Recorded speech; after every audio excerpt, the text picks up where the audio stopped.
Hey guys, tonight we're stepping into a world where your alarm clock is the furious hum of 10,000 bees. Your coworkers communicate through interpretive dance, and your office is a pile of woven straw that's one strong wind away from total collapse. You're about to spend a day, well, let's be honest, probably just a few hours, living as a medieval beekeeper in their modest hut on the edge of some lord's manor. The air smells like fermented honey and old smoke. Your hands are already swelling from yesterday's stings. And that constant buzzing? That's not tinnitus. That's your new reality, and it never, ever stops. You probably think beekeeping sounds quaint, maybe even peaceful. After all, bees make honey. Honey is delicious. And how hard can it be to hang around some wooden boxes and occasionally collect golden sweetness? Well, medieval beekeeping didn't involve tidy white boxes with neat frames you could slide out. We're talking about skeps. Those upside-down basket things that look charming in illustrations but are actually death traps of woven straw and ryegrass where you can't see inside without basically committing to a full-scale invasion. And your hut? It's not some cozy cottage with a thatched roof and a stone fireplace. It's a one-room structure with walls that leak, a floor that's mostly packed earth, and a roof that drips suspicious liquids when it rains. So, before you get comfortable, take a moment to like the video and subscribe, but only if you genuinely enjoy what I do here. And hey, drop a comment letting me know where you're watching from and what time it is for you right now. I love seeing how we're all scattered across the globe, finding our way to these weird little historical corners together. Now, dim the lights, maybe turn on a fan for that soft background hum, and let's ease into tonight's journey together. The first thing that hits you when you wake up in your beekeeper's hut is the smell. It's not unpleasant, exactly, but it's everywhere. A thick, cloying sweetness mixed with smoke, damp straw, and something vaguely fungal that you can't quite place. Your bed is a straw mattress on a wooden frame, and yes, it's infested with things that bite, but that's just medieval life. You've learned to sleep through the itching. The walls around you are wattle and daub, woven branches plastered with a mixture of mud, straw, and animal dung. Charming. The single window is just a hole with a wooden shutter, currently open to let in the pre-dawn light, which also means letting in the cold and, more importantly, the sound. That sound. That relentless, industrial hum coming from the dozen skeps arranged in your garden plot about 20 feet from the hut. Even before the sun is properly up, your bees are awake, and they're not quiet about it. Medieval people believed bees never truly slept, and standing here now, listening to that drone that seems to vibrate in your chest cavity, you're starting to think they were onto something. Historians still argue whether medieval beekeepers developed a kind of psychological tolerance to the constant noise or simply went partially deaf over time. Either way, you're already developing a headache. You swing your legs off the bed, and your feet hit the packed earth floor, cold, slightly damp, gritty. There are no floorboards here. If you're lucky, maybe some rushes scattered around to soak up moisture and provide minimal insulation, but they're old and need replacing. They smell like mildew and whatever you tracked in yesterday, which was probably mud mixed with bee excrement. Yes, bees poop, and yes, you're going to become intimately familiar with the yellow stains they leave on everything. Your morning routine is blissfully simple because you have almost nothing. There's a wooden bucket in the corner with water you hauled from the stream yesterday. Cold, possibly contaminated, definitely hosting some microbial life that your medieval immune system has reluctantly accepted. You splash some on your face. There's no soap. Soap exists, sure, but it's expensive and you're a beekeeper, which means you're somewhere in that awkward social stratum between peasant and craftsman. You have a skill, you're valuable, but you're not wealthy. The water runs down your neck and soaks into your tunic, which is the same tunic you wore yesterday and will wear tomorrow and probably for the next week until it literally falls apart. Speaking of your tunic, let's talk about medieval beekeeper fashion. You're wearing a long woolen undertunic that's been dyed a muddy brown color using oak bark or maybe walnut husks. Over that, a sleeveless overtunic, also wool, also brownish. Wool is miraculous. It keeps you warm even when wet, it's relatively durable, and it's what everyone wears. But it's also scratchy, it absorbs every smell like a sponge, and right now it reeks of smoke because that's your primary tool for keeping bees calm. Your braise, medieval underwear, are basically linen shorts tied at the waist and knees. They're your only undergarment. No one has invented anything more supportive or comfortable, and honestly, you've stopped thinking about it. Your feet get wrapped in wool cloth before you shove them into leather shoes that are less shoes and more leather bags tied around your feet. They have no left or right distinction. They wear out constantly. Cobblers exist, but again, expense. You've patched these 3 times already this season. You step outside into the garden, and the hum intensifies. The sky is that gorgeous pre-dawn purple-gray, and the air is cold enough that you can see your breath. Spring morning in medieval England or France or Germany, wherever we're placing this particular scenario, means temperatures that hover just above freezing. Your bees, though, are already active.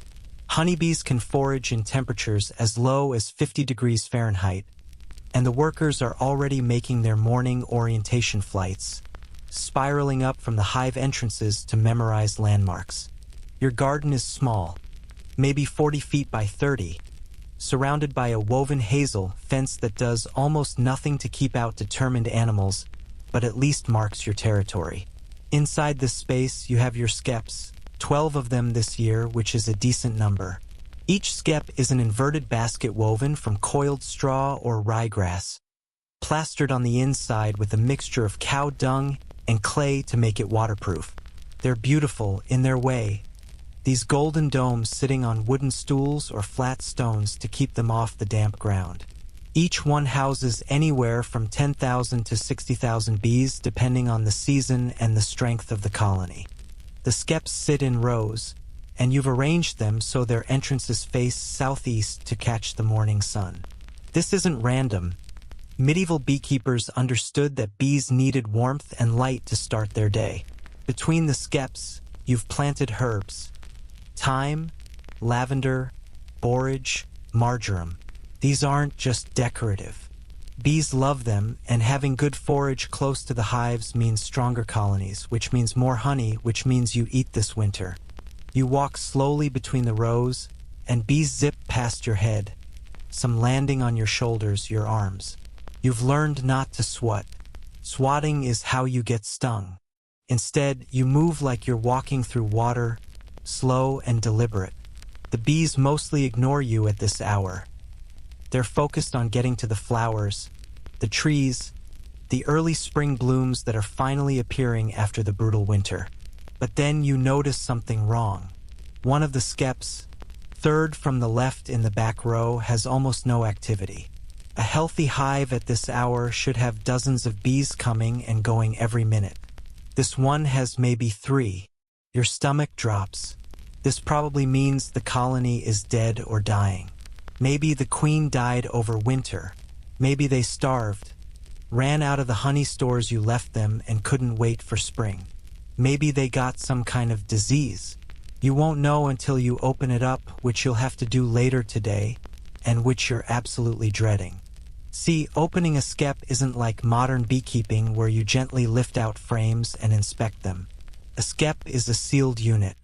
To really look inside, you have to either lift the whole thing up, exposing the combs hanging down from the top and absolutely enraging every bee inside, or you have to destroy it completely.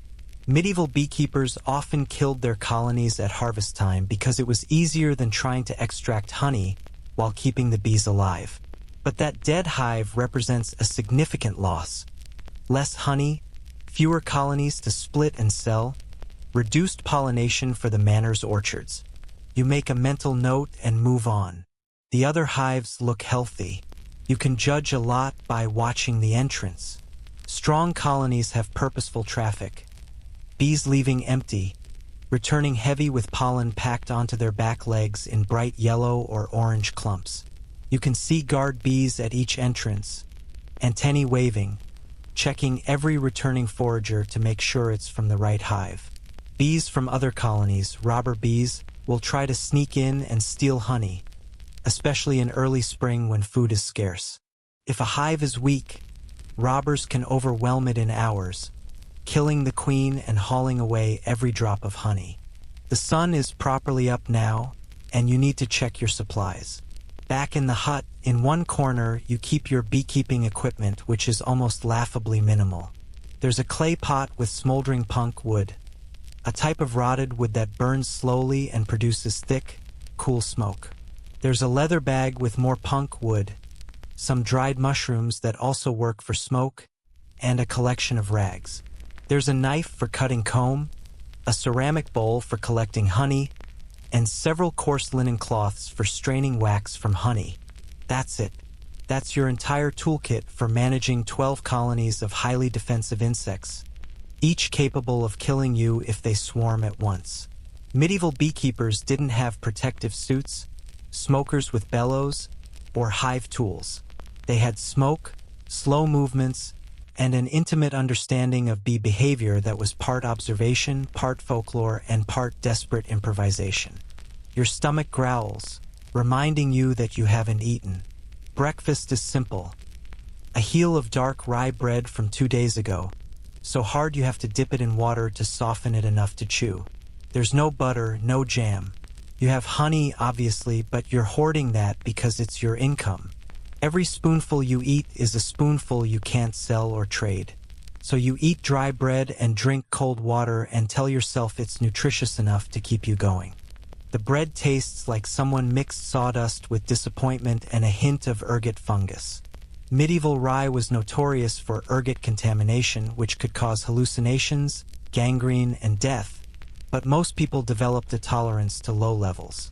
You're probably ingesting a tiny amount right now. Enjoy! After breakfast, you need to attend to the hut itself. The roof leaked during last week's rain, and there's a spreading damp patch on the north wall where the daub is crumbling. You'll need to mix new daub, mud, straw, and yes, manure, and patch it before the next storm. The thatching on the roof needs attention too. You're not a thatcher, but you know the basics, and you can't afford to hire someone for minor repairs. So you'll climb up there later with bundles of straw and try not to fall and break your neck. But first, the bees. Always the bees. You need to do a proper inspection of that dying hive, and you need to check the others for swarm signs.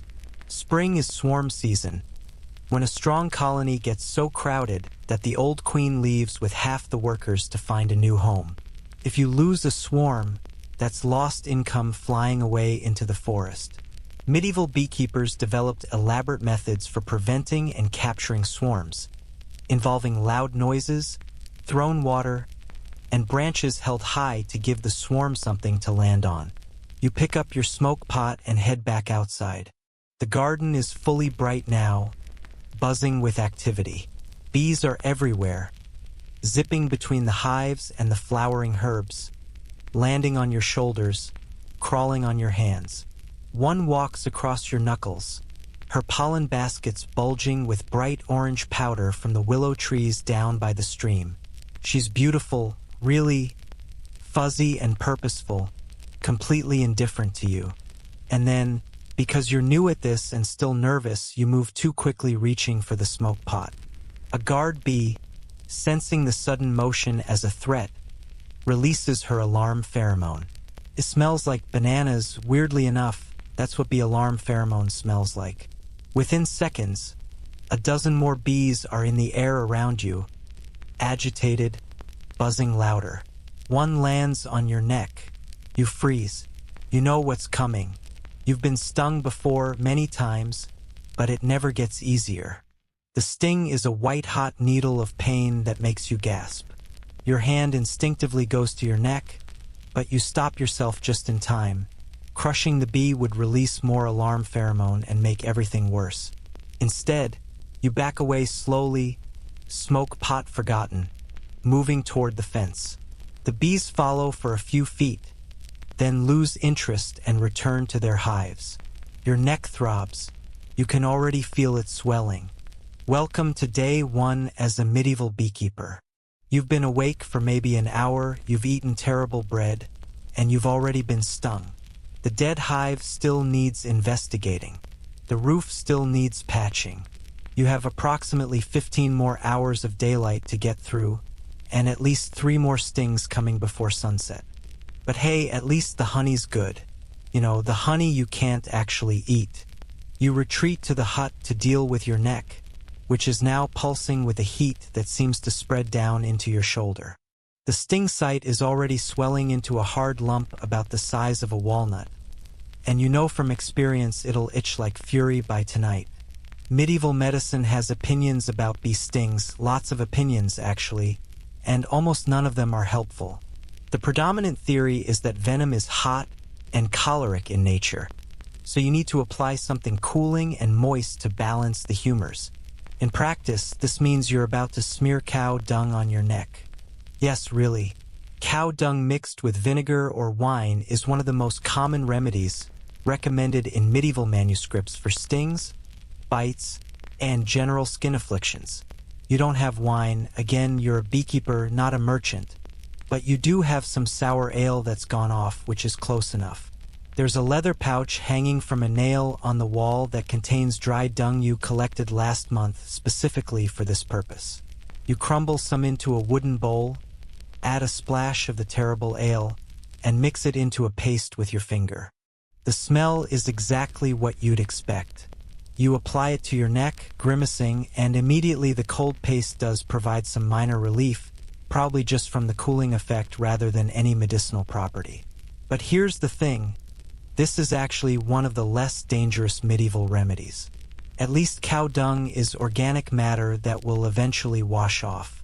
Some treatments for stings involved crushed spiders, powdered emeralds, if you're wealthy, which you're not, or bloodletting to release the corrupted humors. You'll take the poop paste. While you're waiting for your neck to stop feeling like it's on fire, let's talk about the actual protective gear available to a medieval beekeeper, which is to say, almost none. Modern beekeepers have full suits with veils, thick gloves, and boots that zip shut. You have your regular clothes and maybe, if you're lucky, some modifications that provide minimal protection. The most important item is your hood. It's made from thick wool or boiled leather. Leather that's been soaked in hot water until it shrinks and hardens into something resembling armor. The hood fits over your head and shoulders, with a front panel that can be pulled up to cover your face. Some wealthier beekeepers have hoods with a strip of linen or fine mesh sewn in at eye level so they can see without exposing their face. But yours is just solid leather with 2 holes cut for your eyes. Wearing it makes you feel like you're suffocating, vision is limited to whatever's directly in front of you, and the leather smells like old boots mixed with the lanolin they used to waterproof it. But it works, mostly. Bees can't sting through thick boiled leather. Your face, neck, and head are the most vulnerable areas because that's where stings hurt most and where swelling can actually be dangerous. Getting stung on the eyelid or inside your nose can swell shut and make breathing difficult. So the hood is essential even though you hate wearing it. For your hands, there are no proper gloves. Gloves exist in medieval society, sure, but they're either thin leather dress gloves for the wealthy or thick mittens for winter that are too bulky to work in. Some beekeepers wrap their hands in multiple layers of linen cloth, but this makes your fingers clumsy and you can barely grip anything. The solution most beekeepers adopt is simply accepting that your hands will get stung. You develop calluses, both physical and psychological. Your hands are going to swell. They're going to hurt. You learn to work through it. There's also the matter of your smoker, except you don't call it that. It's just your smoke pot or fire pot. It's a small clay vessel, maybe the size of a large apple, with holes punched in the sides for airflow. Inside, you keep smoldering punk wood, which is partially rotted wood from trees like oak or willow. When blown on, it produces thick, cool smoke without flames. The smoke works because it masks the alarm pheromones bees release when threatened and triggers an instinctive response in bees to gorge on honey, thinking there's a fire and they need to prepare to abandon the hive. Engorged bees are less likely to sting because their abdomens are full and they can't curl effectively to use their stingers. Medieval beekeepers didn't understand the chemical mechanism, obviously, but they'd figured out through centuries of trial and error that smoke calmed bees. They also discovered that different materials produced different effects. Some made bees sleepy, some made them angry, some did almost nothing. Punk wood was the gold standard. Dried mushrooms, specifically puffballs, also worked well. Burning cow dung, again with the cow dung, produced thick smoke but sometimes made the bees more agitated. Damp straw created good smoke but was hard to keep lit. You have to maintain your smoke pot constantly. Let it go out and you're working unprotected. Let it get too hot and produce flames, and you risk setting your straw skeps on fire, which has happened and will happen again to beekeepers throughout history. There's an art to keeping punk wood at exactly the right temperature, hot enough to smoke but cool enough not to combust. You blow on it gently, add fresh material, tap out ash. It's like tending a tiny, temperamental campfire that you carry around in a clay pot while thousands of insects buzz around your head. Your other tool is perhaps even simpler. A stick. Just a smooth wooden stick, maybe 2 feet long, which you use to lift skeps, pry apart comb, and generally manipulate hive components without putting your fingers directly into the chaos. Some beekeepers notch their sticks or carve handles, but yours is just a branch you trimmed from an ash tree and smoothed down. It's gotten so many bee stings over time that it's actually slightly sticky with dried venom and propolis, the resinous substance bees collect from tree buds and use to seal cracks in the hive. Propolis is fascinating stuff. It's antibacterial, antifungal, and bees use it like caulk, filling every gap and coating surfaces to keep the hive sterile. For you, it's both useful and annoying. Useful because you can harvest it and sell it to apothecaries who use it in medicines and salves. Annoying because it glues everything together with the tenacity of medieval superglue. Your stick is permanently tacky with it. Your hands get coated in it. It stains your clothes and doesn't wash out. Working with bees means being perpetually sticky. There's one more piece of equipment some beekeepers use. Bells or metal pots and pans for making noise. This ties into the bizarre medieval belief that you can control swarms through loud sounds. When a colony swarms, when the old queen and half the workers leave the hive in a massive cloud of bees, the traditional response is to rush outside banging pots together and shouting.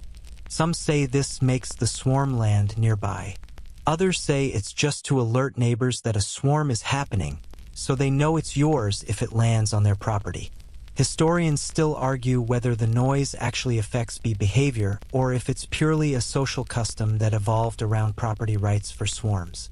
You have a dented copper pot that you keep by the door specifically for this purpose. You've used it twice, both times running through the garden in a panic while thousands of bees swirled overhead in a living tornado, banging the pot with a wooden spoon and feeling absolutely ridiculous.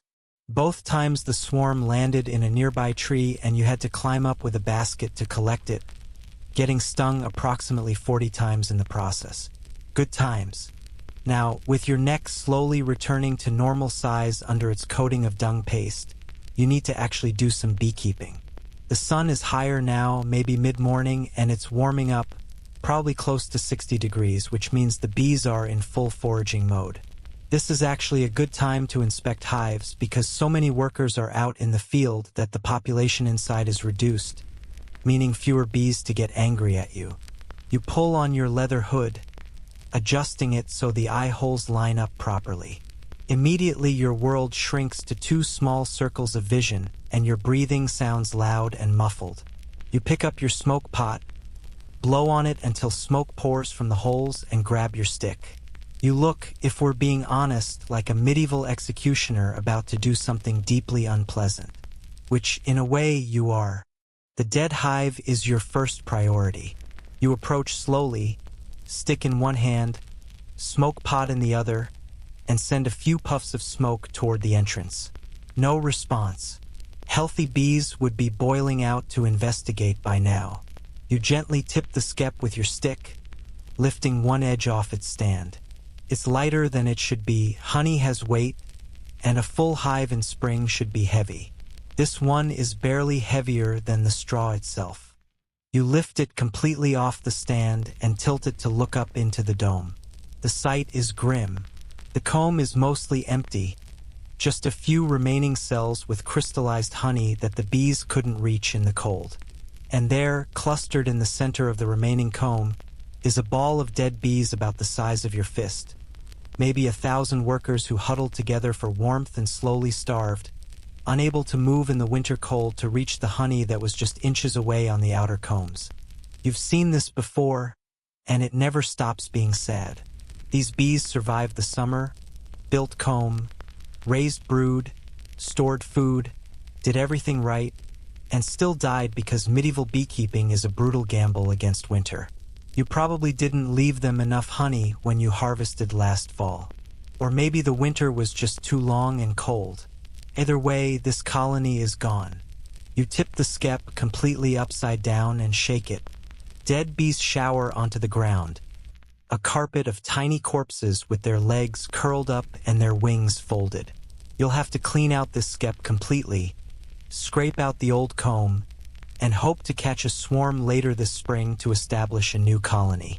The empty comb, at least, can be melted down for wax, which is valuable. Beeswax is worth more by weight than honey in many markets because it's essential for candles, and candles are how people who can afford them survive the dark medieval nights.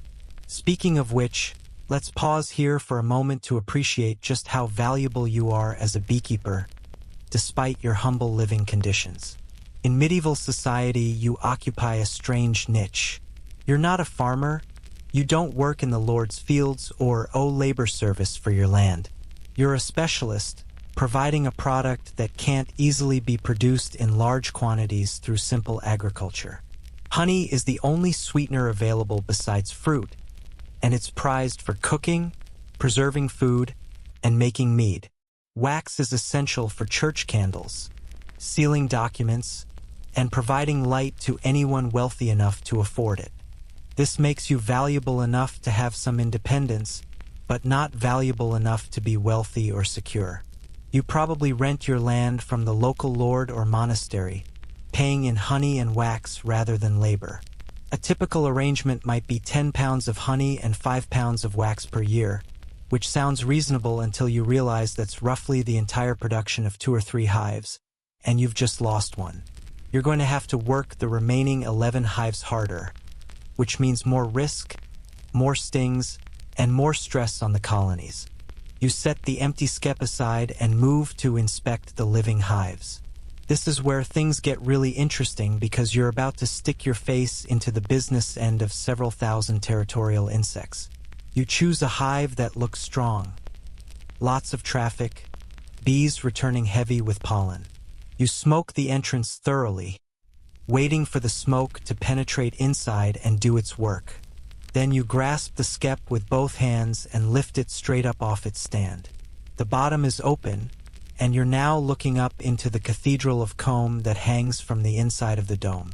It's beautiful and terrifying. The comb is golden brown, dripping with honey in some cells, capped with white wax in others. You can see larvae curled in open cells, pearly white and glistening. Worker bees cover every surface, walking over each other in layers, and they are not happy about this intrusion. The sound changes, the hum deepens and takes on an angry edge.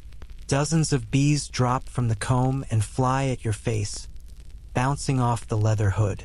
You hold still, breathing slowly through your mouth, and blow more smoke up into the open hive. Some bees settle down, others don't. One finds the gap between your hood and your tunic and stings you on the collarbone. The pain is immediate and sharp, but you don't drop the skep because that would be catastrophic. You're looking for several things in this inspection. First, you need to see eggs and larvae, which means the queen is alive and laying. Check. You can see the characteristic pattern of brood in the center combs, with honey and pollen stored in rings around the edges. Second, you need to see if they're building queen cells, which are larger, peanut-shaped cells that hang from the bottom of the comb. Queen cells mean the colony is preparing to swarm, and you need to prevent that if possible. You tilt the skep slightly, trying to see the bottom edges of the comb.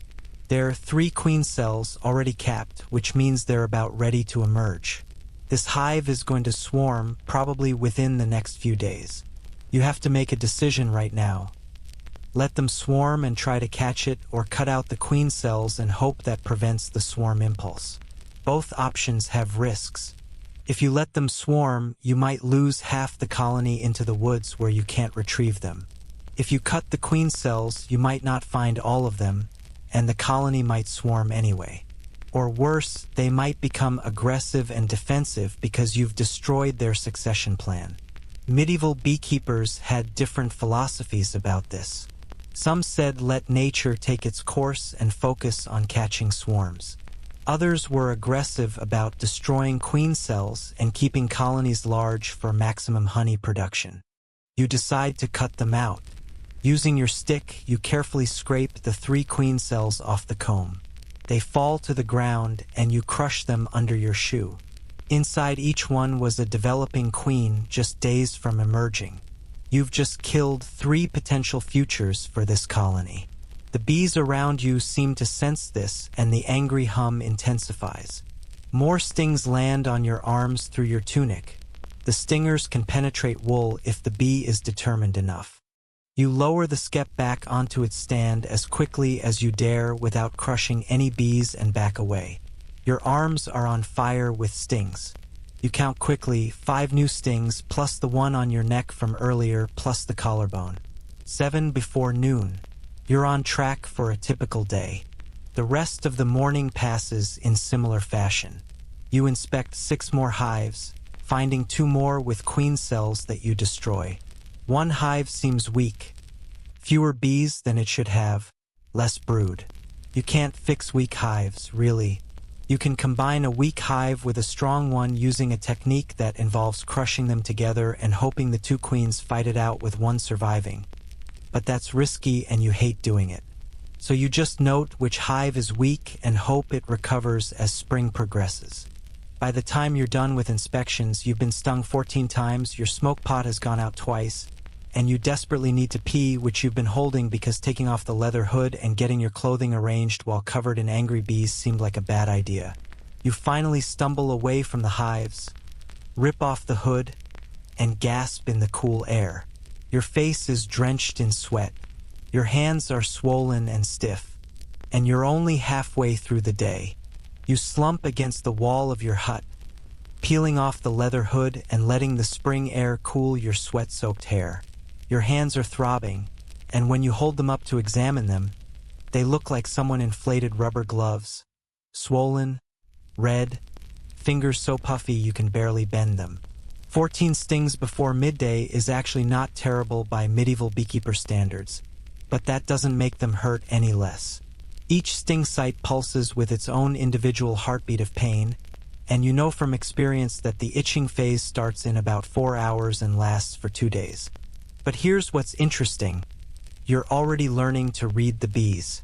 Not in the mystical Dr. Dolittle sense that some medieval texts suggest. There's no actual telepathic communion happening. But after weeks or months of working with these colonies, you start to recognize patterns in their behavior that tell you everything you need to know about what's happening inside those sealed straw domes. It's like learning a language composed entirely of movement, sound, and aggression levels. Take the dance, for instance. You've probably heard of the waggle dance. It's one of those nature facts that shows up in documentaries with dramatic music. A forager bee returns to the hive and performs a figure-8 pattern, waggling her abdomen on the straight portion of the 8. The angle of the waggle relative to vertical indicates the direction of the food source relative to the sun. The duration of the waggle indicates the distance. It's a sophisticated communication system that allows bees to share precise location information about flowers, water, or potential new home sites. Medieval beekeepers didn't understand the mechanism, obviously. They didn't know about the sun compass or the distance encoding. But they absolutely noticed that bees did weird dances on the landing boards of their hives, and they noticed that these dances seemed to correlate with good foraging days. Some medieval texts describe bees gesturing to each other with their feet or speaking in their own tongue through movement. They were observing the waggle dance. They just didn't have the framework to understand what they were seeing. You can watch it right now if you crouch down by the entrance of your strongest hive, the one you just inspected that was packed with bees and resources. On the landing board, which is just a flat piece of wood at the hive entrance, 3 or 4 foragers are performing. They run in tight circles, their abdomens vibrating, wings buzzing, turning and repeating the pattern. Other bees crowd around them, antennae touching the dancers, somehow extracting the information they need to fly off and find the same flower patch. What you've learned through observation is that vigorous dancing means good forage nearby. Lazy, half-hearted dances mean the food source is marginal or far away. No dancing at all or lots of bees just standing around the entrance looking confused means there's nothing in bloom and you're heading for a nectar dearth, a period when flowers aren't producing and the colony has to survive on stored honey.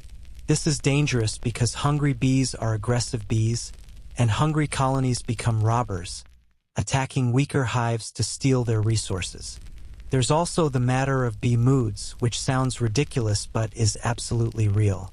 Colonies have personalities. Some hives are naturally gentle. You can work them with minimal smoke, and they barely react to having their home torn open and their food stolen. Other hives are what modern beekeepers would call hot, defensive, quick to alarm, prone to mass attacks with dozens of bees, pursuing you back to your hut and stinging anything that moves. You have one hot hive, second row from the back, east side.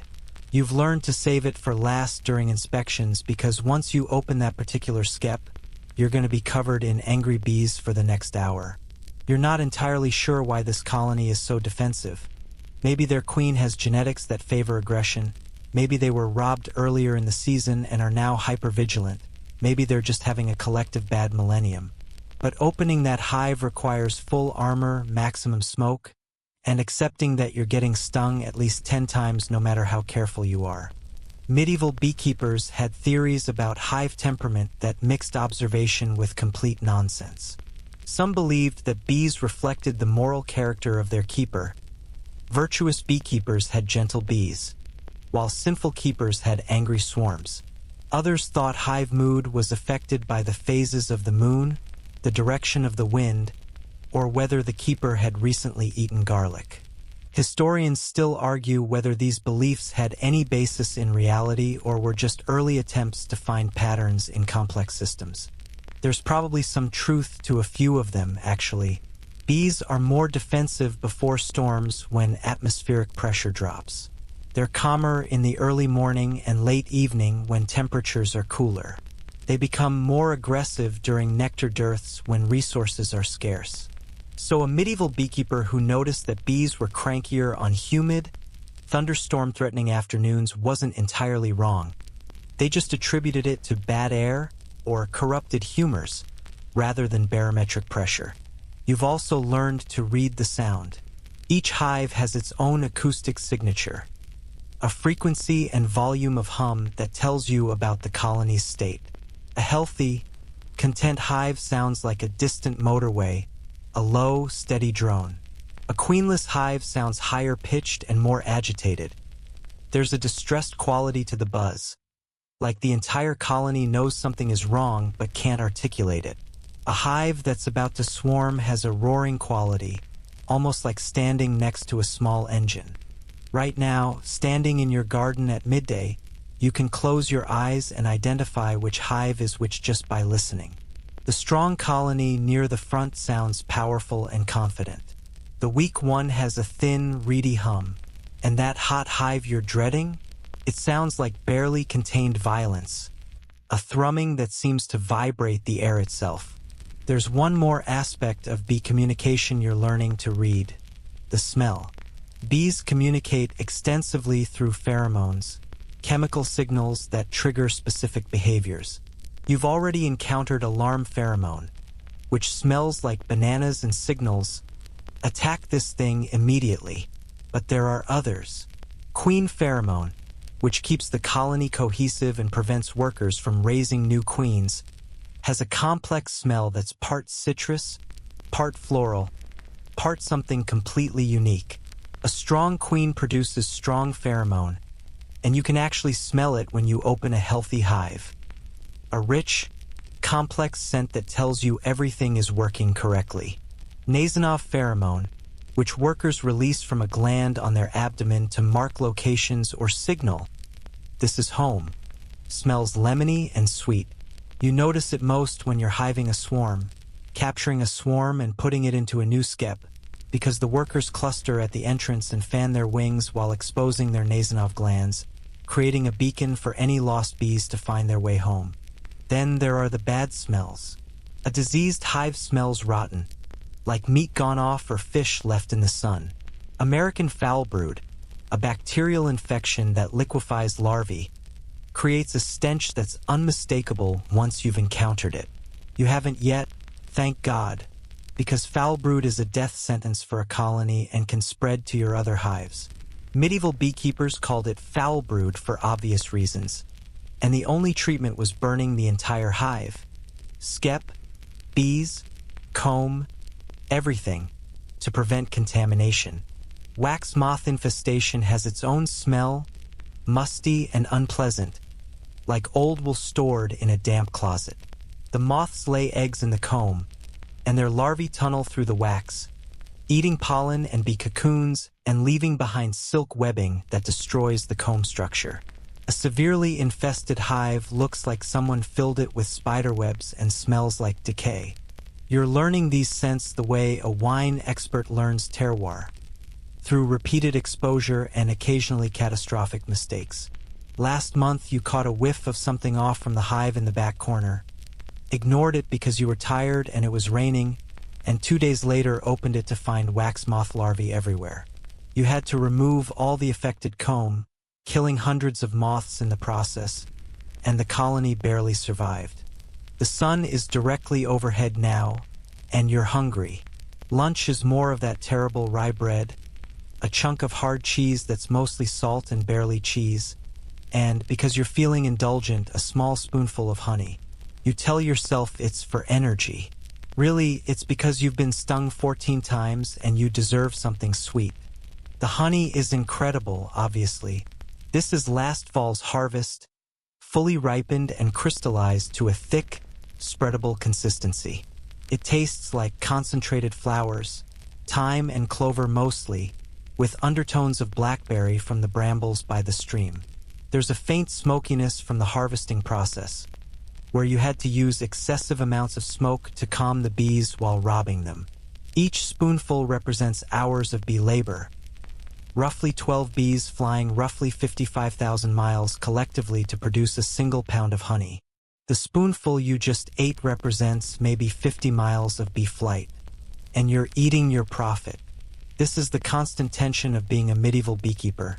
Every bit of honey you consume is honey you can't sell, but you also need calories to survive, and honey is literally the only sweet thing in your diet. Sugar doesn't exist in Europe yet, or rather, it exists as an exotic luxury that costs more than gold and is only available to nobility. For everyone else, if you want sweetness, you need honey, and honey means bees, and bees mean people like you getting stung repeatedly in muddy gardens on the edge of nowhere. After lunch, you have a decision to make about the hot hive. You need to inspect it, you've put it off for 2 weeks, and you need to verify it has a queen and isn't preparing to swarm. But you also know this is going to hurt. The question is whether to do it now, in the warmth of midday when many foragers are out and the population inside is reduced, or wait until evening when it's cooler and bees are calmer but more of them are home. You decide on now. Get it over with. You pull on your leather hood again, your poor abused face protesting at being sealed back into the sweaty darkness. You stoke your smoke pot back to life, adding fresh punk wood and blowing until thick white smoke pours out. You approach the hot hive like you're approaching a tiger, slowly, deliberately, projecting calmness you absolutely don't feel. Even before you start working, you can tell this colony is aware of you. The hum changes pitch. Guard bees pour out of the entrance, antennae waving, flying in aggressive patterns around the hive entrance. You send in smoke, lots of it, basically fumigating the entrance until smoke rolls out of gaps in the straw. Wait 30 seconds. Smoke again. Then you grasp the skep and lift. Immediately, chaos. Bees boil out of the exposed bottom, not in a panic but in an organized attack. They're all over your hands instantly, dozens of them, and the stings come in rapid succession, 1, 2, 3, 4. Your hands are already swollen from this morning, and each new sting feels like someone is driving hot needles through the existing swelling. You want to drop the skep and run. You don't. You hold it steady and look up into the comb. The colony is massive, strong and healthy, comb fully drawn out, honey stores good, larvae visible in open cells. You can see the queen, which is rare and lucky. She's larger than the workers, moving across the comb with her retinue of attendants. This is a powerful colony. No wonder they're defensive. They have resources worth defending. But there, on the edge of a comb, hanging vertically, 2 queen cells. This hive is also preparing to swarm despite its aggression. You need to remove those cells. You reach in with your stick, acutely aware that your hand is now inside a furious cloud of bees, and scrape at the first queen cell. It's well attached and you have to work at it. Bees are landing on your wrist, on your forearm, finding gaps in your sleeve and stinging flesh. The pain is extraordinary. The first queen cell comes loose and falls. You go for the second one, but your hand is shaking now from pain and swelling, and you fumble. The stick slips. You accidentally crush a section of comb full of larvae. The smell of burst larvae, sweet and milky, fills the air, and the hive's aggression doubles. Now you have 50 bees on your arms, in your hood, bouncing off the leather trying to find flesh. One finds the gap at your wrist and stings you on the inside of your arm where the skin is soft. Another gets inside your sleeve and stings your bicep. You grab the second queen cell with your fingers, forget the stick, and crush it.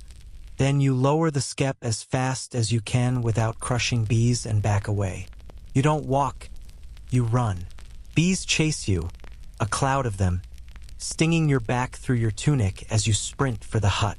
You slam the door behind you, and bees thud against it, their angry buzzing audible through the wood. Inside, gasping, you rip off the hood. Your hands are grotesque, swollen to nearly twice their normal size. You've been stung at least 20 more times in that single inspection, you've lost count. Your arms are covered in stingers still pumping venom, and you need to remove them immediately. Each stinger left in means more venom, more swelling, more pain. You scrape them out with your knife blade, flicking each tiny barbed needle onto the floor. Your hands are shaking so badly you can barely control the blade. One sting on your inner arm is already creating a welt the size of a coin. Another on your wrist is positioned perfectly over a vein, and you can see the vein swelling and darkening under the skin. This is the reality of medieval beekeeping. This is why you wouldn't last. It's not just that you get stung. It's that you get stung constantly, accumulating dozens of venom injections over hours and days, each one adding to the total toxic load in your system.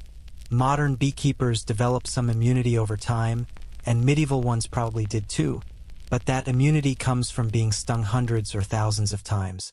Your first season, you're gonna swell like a balloon after every inspection, and there's nothing you can do about it except smear more cow dung on yourself and try not to think about anaphylaxis, which isn't a concept medieval medicine recognizes but definitely exists and definitely kills people who are allergic to bee venom.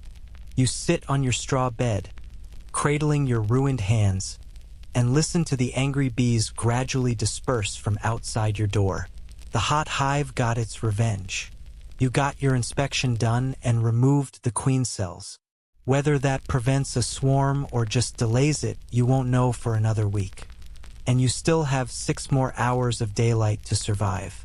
Your hands are now so swollen that you can't make a proper fist, which is going to make the next task extremely difficult. Because here's the thing about medieval beekeeping that doesn't show up in the charming woodcut illustrations. Eventually, you have to take the honey. And taking honey from bees who very much want to keep it is essentially a controlled act of violence that results in dead bees, destroyed comb, and you getting stung so many times you'll look like you lost a fight with a cactus. It's early summer now. Let's jump forward a few weeks so you can experience the full horror of harvest time.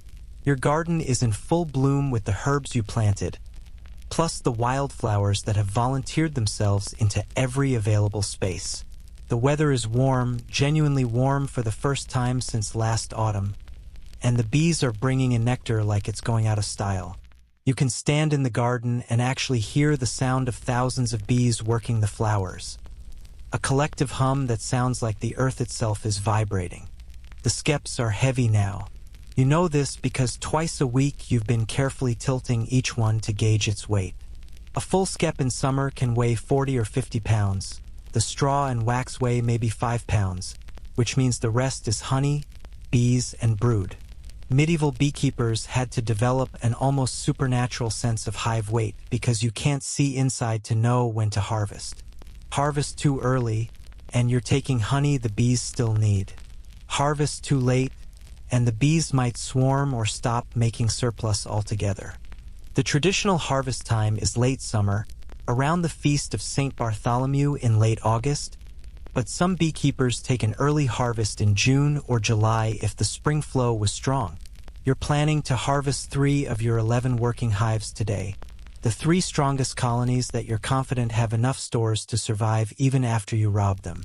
Let's be clear about what harvesting means in the medieval context.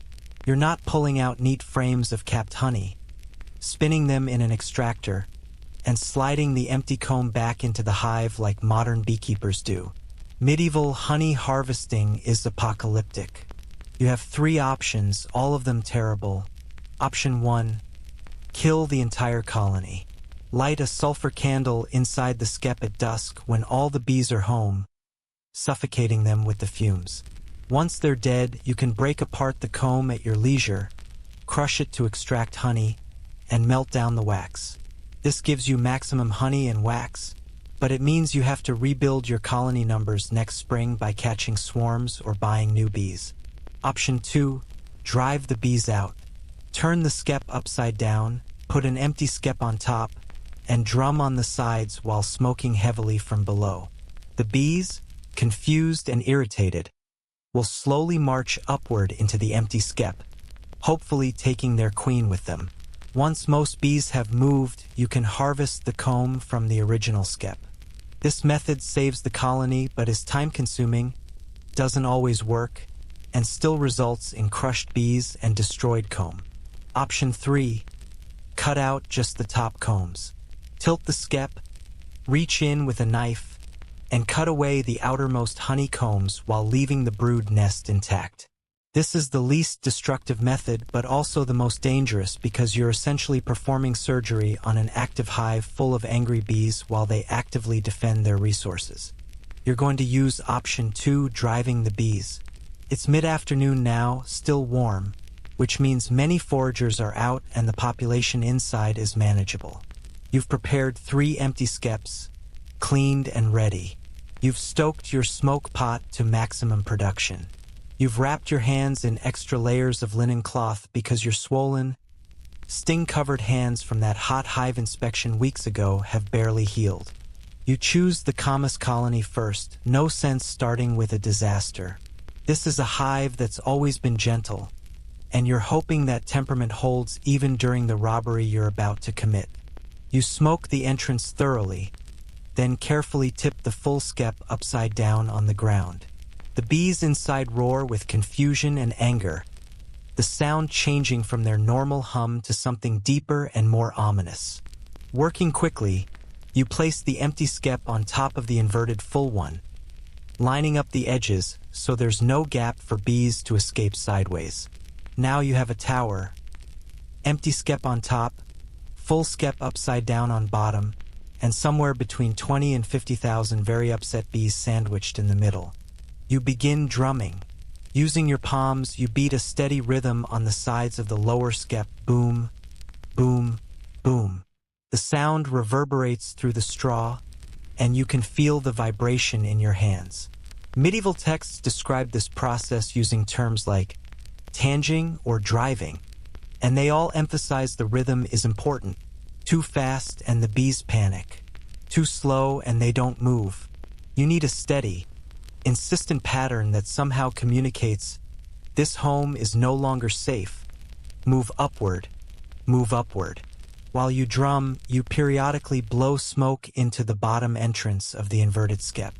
The smoke rises up through the combs, carrying the chemical signal of fire, triggering that ancient instinct to abandon ship. You can hear the bees responding. The hum changes pitch as thousands of insects begin moving upward.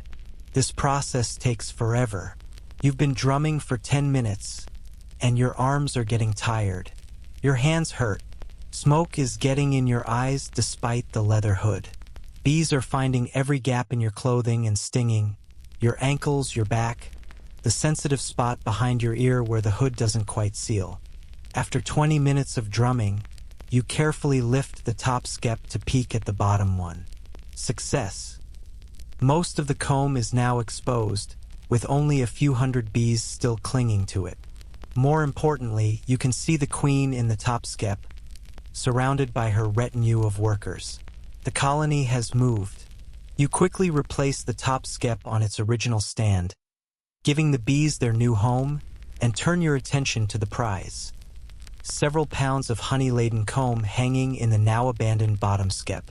The comb is beautiful, golden wax capped with white, heavy with honey, dripping slightly where you damaged cells during the driving process. Each comb is a vertical sheet hanging from the top of the skep's dome, parallel to each other, spaced exactly bee space apart. About 3/8 of an inch, just enough room for bees to walk between them. The bees built this entirely without foundation or guidance, creating perfect hexagonal cells in sheets of wax they produced from glands in their abdomens. But you don't have time to admire it because bees are already realizing they've been robbed and are returning to investigate. You grab your knife, a simple iron blade with a wooden handle, and begin cutting. The comb slices away from the straw dome easily enough, and you catch each section in a large wooden bowl. Honey oozes everywhere. Your hands are immediately sticky beyond belief. Bees land on the honey, on your hands, on the bowl, trying to save what they can. You work as fast as possible, cutting away comb and dropping it in the bowl. Some combs contain honey. Others contain brood larvae in various stages of development, pale and helpless. You're destroying nurseries, killing baby bees. This is the brutal calculus of medieval honey harvesting. You take the food and accept that some of the next generation dies in the process. The colony will recover. Bees are remarkably resilient, but right now you're essentially sacking their city.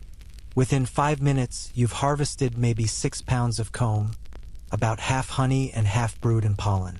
The rest you leave because the colony needs some resources to rebuild. You carry your bowl of sticky comb back to the hut, bees chasing you the entire way, and set it inside. 1 hive down, 2 to go. The second hive goes similarly, drumming, smoking, driving, cutting. This colony is less cooperative, and more bees stay in the bottom skep, which means more stings while you cut comb. You take another 7 pounds. Your hands are cramping from gripping the knife through the linen wrappings. The third hive is, naturally, the hot hive, because of course it is. You've been dreading this all day, but it's also your strongest colony with the most surplus honey, so you can't skip it. You approach like you're approaching an execution because in a way you are an execution of your comfort and possibly your sanity. The driving process starts badly and gets worse. This colony does not want to move. You drum for 30 minutes, smoke constantly, and still the bees cling to their comb with desperate determination. You can see the queen, She's right there on a center comb, refusing to budge upward. The workers around her seem to take their cue from her stubbornness. You make a decision you'll regret. You're going to reach in and manually relocate the queen to the top skep. If the queen moves, the workers will follow.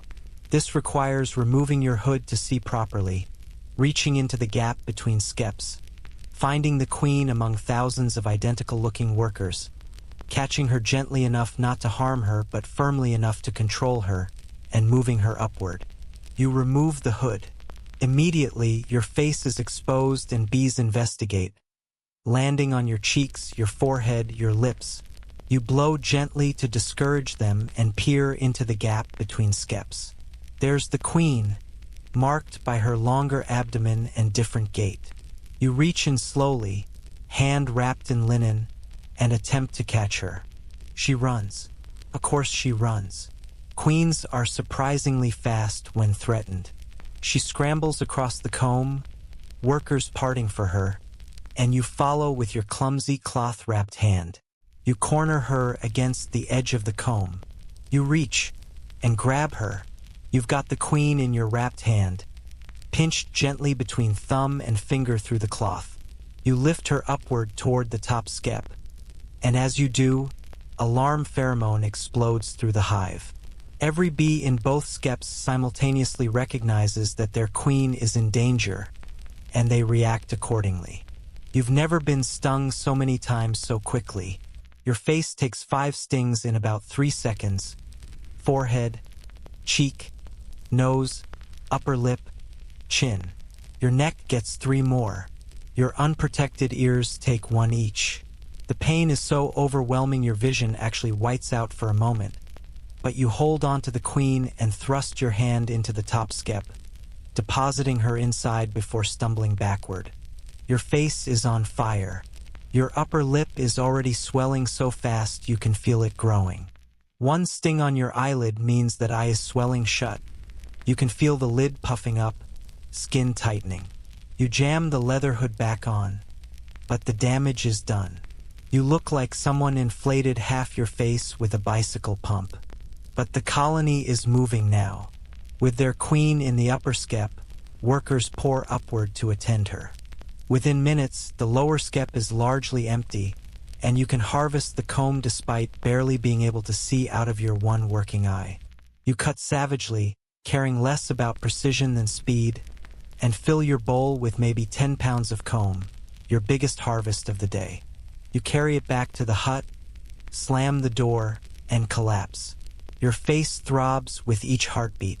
You can't open your left eye at all now. Your lip is so swollen you can see it when you look down. When you probe your face gently with fingers, the skin feels hot and tight, stretched over swelling that makes you look like a medical disaster. This is harvest. This is how you get honey in the medieval period, through violence, smoke, stolen resources, and accepting that you're going to look like a monster for the next week. The 3 bowls of comb sitting on your table represent perhaps 25 pounds of mixed honey and wax, which will process down to maybe 15 pounds of pure honey once you strain out the wax, pollen, and dead bees. That's roughly half your yearly rent to the Lord, earned in 1 brutal afternoon. Now comes the processing, which is its own special misery. You have to crush the comb to release the honey, separate the wax from the liquid, strain out the bee parts and debris, and somehow do all this with hands that are so swollen and painful you can barely hold a spoon. You start by warming the comb slightly near your small fire. Not enough to melt the wax completely, but enough to make the honey flow more easily. Then you dump a bowl of comb onto a coarse linen cloth and begin crushing it with your hands, squeezing and kneading like you're making bread. Honey oozes out, thick and golden, pooling in the cloth. Wax crumbles. Dead bees, and there are always dead bees in harvested comb, get mashed into the mixture. The honey drips through the linen into a clay pot positioned underneath. This process takes hours. Squeeze, knead, reposition the cloth, squeeze more. Your hands cramp. Honey coats every surface, attracting flies that you have to constantly wave away. The single bee-proof way to do this would be inside with door and shutters closed. But then you're working in near darkness with no ventilation, which is its own nightmare. By evening, you've processed about half the comb. You have perhaps 7 pounds of honey in your collection pot, thick, golden, full of tiny wax particles and pollen grains and probably some bee parts you missed. Tomorrow you'll strain it again through finer cloth to clarify it, but even unstrained, this honey is liquid gold. This is what your swollen face and ruined hands bought you. The leftover wax gets collected in a separate bowl. Once you've processed all the comb, you'll melt this wax down, strain out the impurities, and form it into blocks that will sell for nearly as much as the honey. Every ounce of wax represents value. Candles, seals, waterproofing, medicines. Nothing is wasted. You allow yourself a fingerful of honey straight from the pot, thick, floral, complex. It tastes like every flower in the valley, like sunshine and suffering. Worth it? Ask your swollen face. Your face isn't answering. It's too busy being 3 times its normal size. You eat some bread soaked in honey for dinner because chewing solid food with your swollen lip is impossible. Then you collapse onto your straw bed as full darkness falls. Outside, you can hear your disrupted colonies humming in the darkness. Confused, robbed, already beginning the work of rebuilding what you destroyed. They'll spend the next weeks filling the gaps you created, raising new brood, storing more honey. And in a few months, you'll rob them again. Your face looks only slightly better a week later, which is to say you no longer look like you lost a fight with a beehive, you just look like you maybe won that fight, barely, at great personal cost. The swelling has gone down enough that you can open both eyes, though your left eyelid still has a yellowish tinge and a tender lump where that sting landed. Your lip has returned to almost normal size, but there's a hard nodule inside it that you can feel with your tongue. Some kind of scar tissue that probably isn't going away anytime soon. But today isn't about honey. Today is about wax, and wax means fire, which in your tiny straw-filled hut surrounded by straw skeps means you're basically juggling torches in a munitions depot. Beeswax is valuable precisely because it burns so well, clean, bright, and long-lasting. This same property makes processing it exceptionally dangerous when your entire life is constructed from flammable materials. You've spent the morning collecting all the wax cappings, crushed comb, and debris from last week's honey harvest. It's sitting in a large clay pot, a sticky amalgamation of wax, propolis, pollen, dead bees, bee legs, bits of cocoon silk, and other items you'd rather not identify.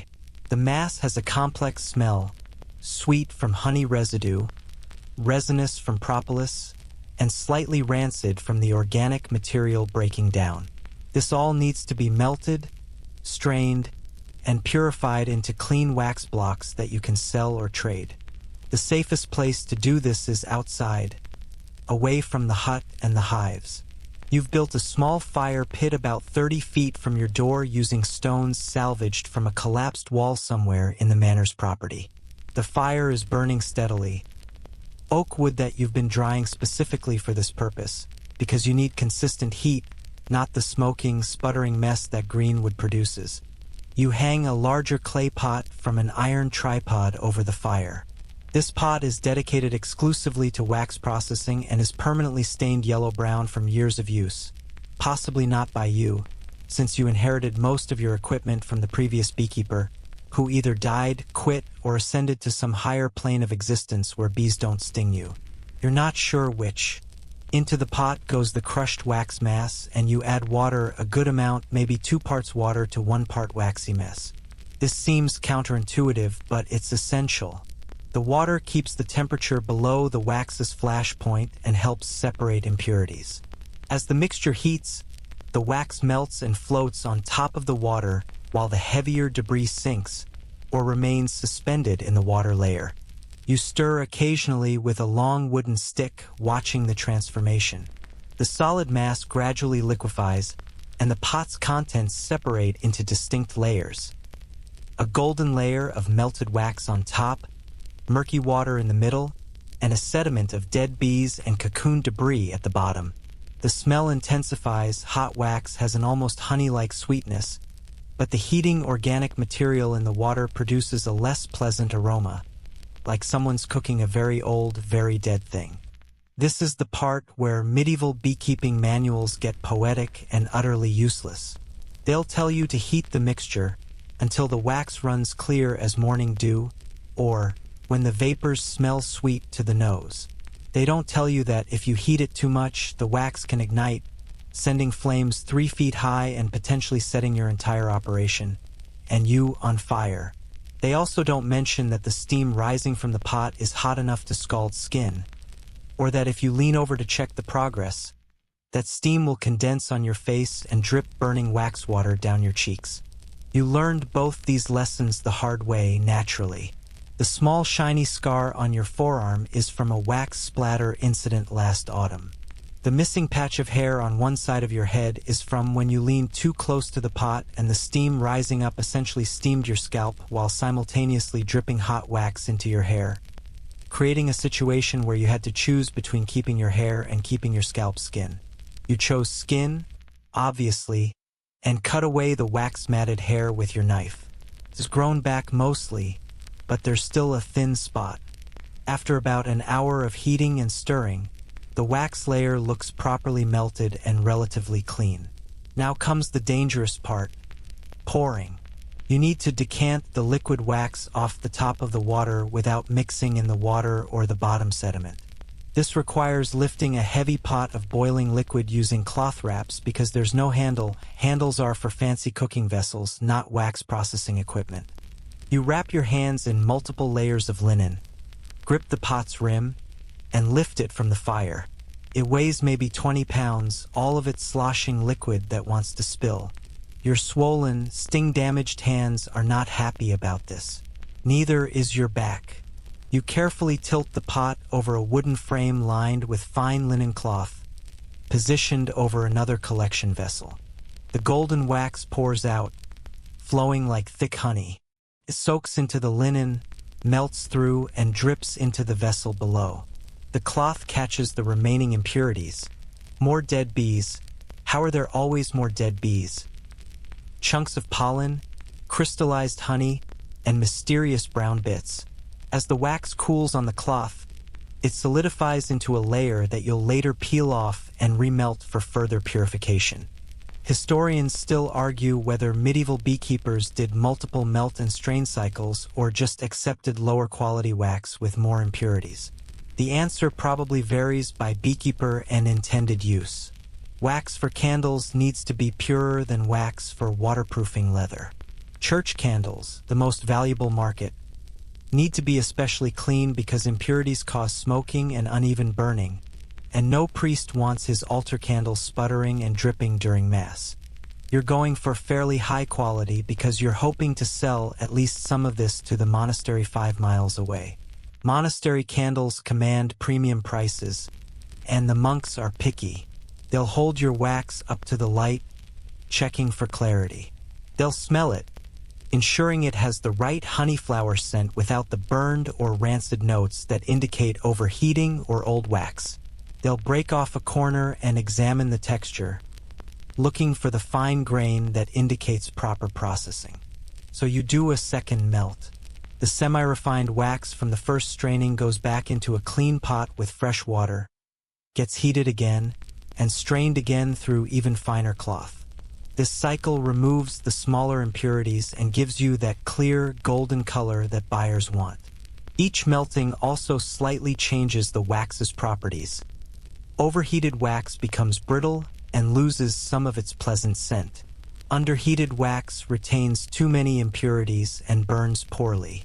By midday, you have perhaps 3 pounds of refined wax cooling in flat wooden molds, just boards with shallow depressions carved into them. The wax will cool into discs about the size of your palm and ½ inch thick, easy to transport and trade. 3 pounds doesn't sound like much, but beeswax typically sells for about twice the price of honey by weight.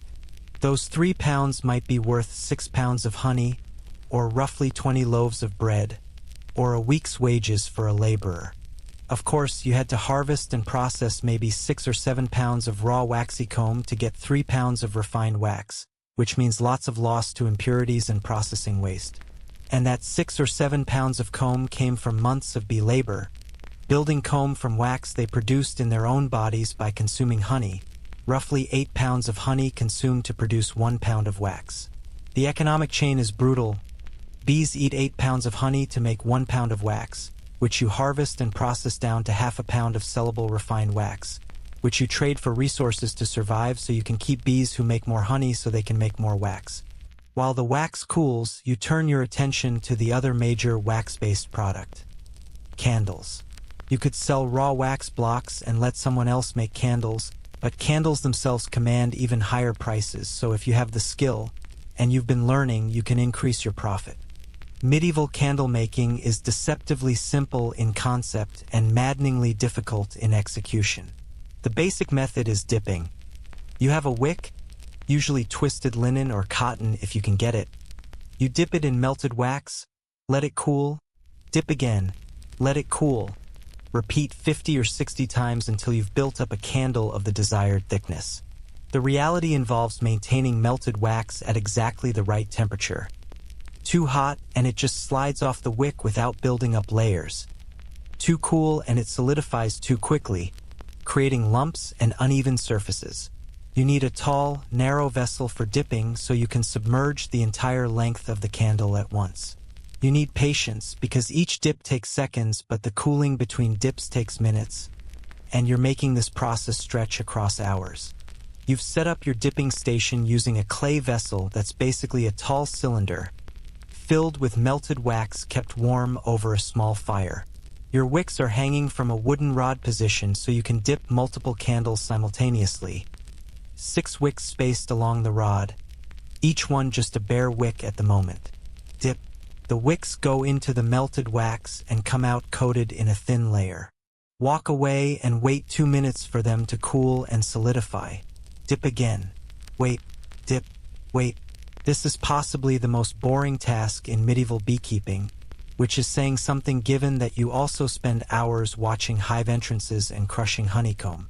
Around dip number 15, each wick has built up enough wax to actually look like a tiny candle, maybe the thickness of a pencil.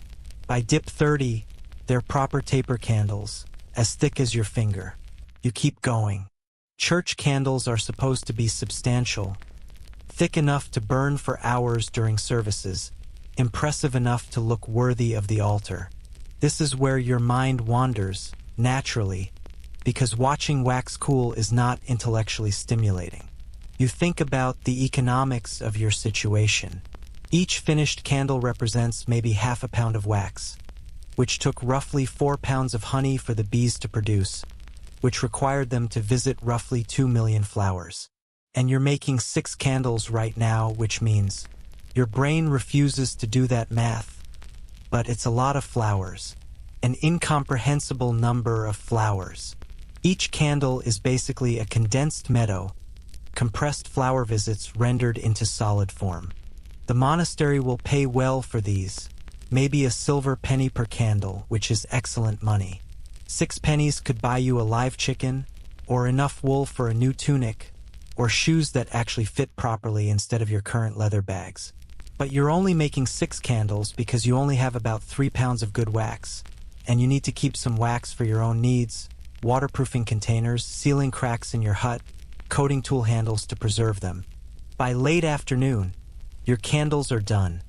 6 beautiful tapers, each about 10 inches long and an inch thick, golden colored and smooth. They smell wonderful, that distinctive beeswax scent that's become your entire life.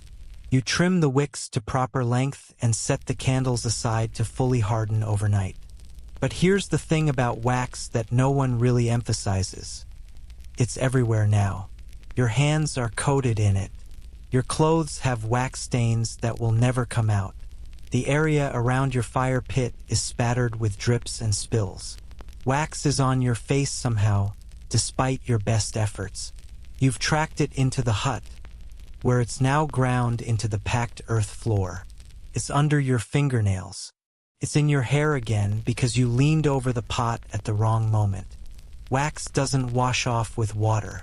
It doesn't scrape off easily. It just exists on you, becoming part of your physical presence. You are a waxy human now. When you sweat, you smell like honey and beeswax. When you sit near a fire, the wax on your clothes softens and you accidentally glue yourself to whatever you're sitting on. Your sleeping straw is full of wax fragments that crunch when you lie down. This is fine. This is normal. This is the wax economy, and you're a vital part of it. As the sun sets, you do a final check of your hives. The 3 colonies you harvested last week are recovering well. You can see fresh white wax as bees build new comb to replace what you took. The weak colony is still weak, struggling along with a small population that concerns you. And the hot hive? Still hot, still defensive, still producing more honey than any 2 other hives combined. You stand in your garden as twilight deepens, listening to the evening hum of the hives shifting to their nighttime rhythm. Bees are returning home, laden with the day's last foraging. Guard bees are securing entrances. Inside each skep, thousands of bees are clustering for warmth, the temperature rising as they vibrate their flight muscles to generate heat. Somewhere in there, in the dark heart of each hive, a queen is laying eggs, maybe 1,000 eggs today, each one a future bee, each future bee a tiny component in the vast collective organism that is the colony. Those eggs will hatch into larvae that will be fed by workers who will mature into workers themselves who will forage and make honey and wax that you will harvest and process and sell so you can survive, so you can keep these bees so they can make more honey and wax. It's a cycle that's older than Christianity, older than Rome. Humans and honeybees have been doing this dance for thousands of years, mutual exploitation that benefits both species, usually. Tonight, with your waxy hands and bee-stung face and 3 pounds of refined wax cooling in molds, you're just the latest iteration of an ancient relationship. You head inside, eat some bread and honey, always honey, your entire diet is basically bread and honey, and collapse into bed. Tomorrow you'll make the 5-mile walk to the monastery to sell your candles. Tomorrow you'll deal with whatever new crisis the bees present. Tomorrow you'll get stung again because you always get stung. But tonight you sleep the sleep of someone who turned flowers into money via the medium of insects and fire. It's not restful sleep. Your hands still hurt, your face itches, and something is biting you in the straw, but it's sleep nonetheless. You wake up 3 days later. Let's skip past that monastery trip where you got a disappointing price for your candles because apparently every beekeeper in the valley had the same idea, and something is wrong with your hand. Not wrong in the stung again way which you're used to, but wrong in the this might actually be serious way. Your right hand, the one that's been stung roughly 60 times in the past month, has developed a red streak running from your knuckle up your forearm. The skin around several old sting sites is hot, puffy, and when you press on it, yellowish fluid oozes out. Infection. Not just surface irritation, but actual infection, possibly deep in the tissue. In the modern world, you'd go to a doctor, get antibiotics, and be fine in a week. In the medieval world, you're about to experience the full horror of period-appropriate medicine, which is to say treatments that range from probably harmless but useless to actively making things worse. The first step, according to both folk wisdom and learned medical texts, is to draw out the corrupt humors causing the swelling and redness. This can be accomplished through several methods, all of them unpleasant. Poultices are the gentlest option, applying various plant materials to draw out infection. The standard recipe involves bread soaked in milk or ale, mixed with crushed herbs like plantain, yarrow, or chamomile, applied warm to the affected area and wrapped in cloth. You don't have milk. Milk is for people with cows, which you are not. You have stale bread and terrible ale, so that'll have to do. You tear up some bread, soak it in ale until it's a disgusting mush, and slap it onto your hand, wrapping the whole mess with a strip of linen torn from an old tunic. The poultice feels cool and moist, which is pleasant, but within an hour it's dried into a crusty, foul-smelling mass that's stuck to your skin and the cloth simultaneously.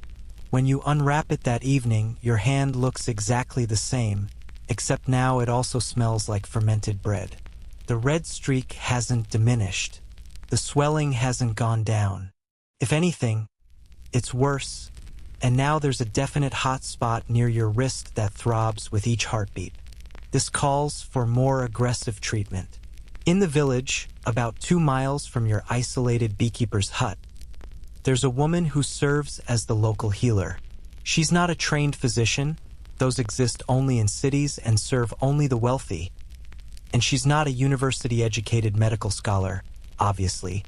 But she knows herbs, has treated wounds and infections for decades, and more importantly, she's what you can afford. The walk to the village is miserable. Your hand is now so swollen you're cradling it against your chest like a wounded bird. The red streak has advanced past your elbow. You're starting to feel feverish, which is a very bad sign, because fever means the infection is spreading systemically and you're entering dangerous territory where people die. The healer's cottage is small but cleaner than yours, with bundles of dried herbs hanging from the ceiling and a garden full of medicinal plants you can't identify. She's maybe 60 years old, gap-toothed, sharp-eyed, and has the no-nonsense demeanor of someone who's seen every possible human disaster and been unimpressed by most of them. She examines your hand with rough fingers, pressing and probing while you wince.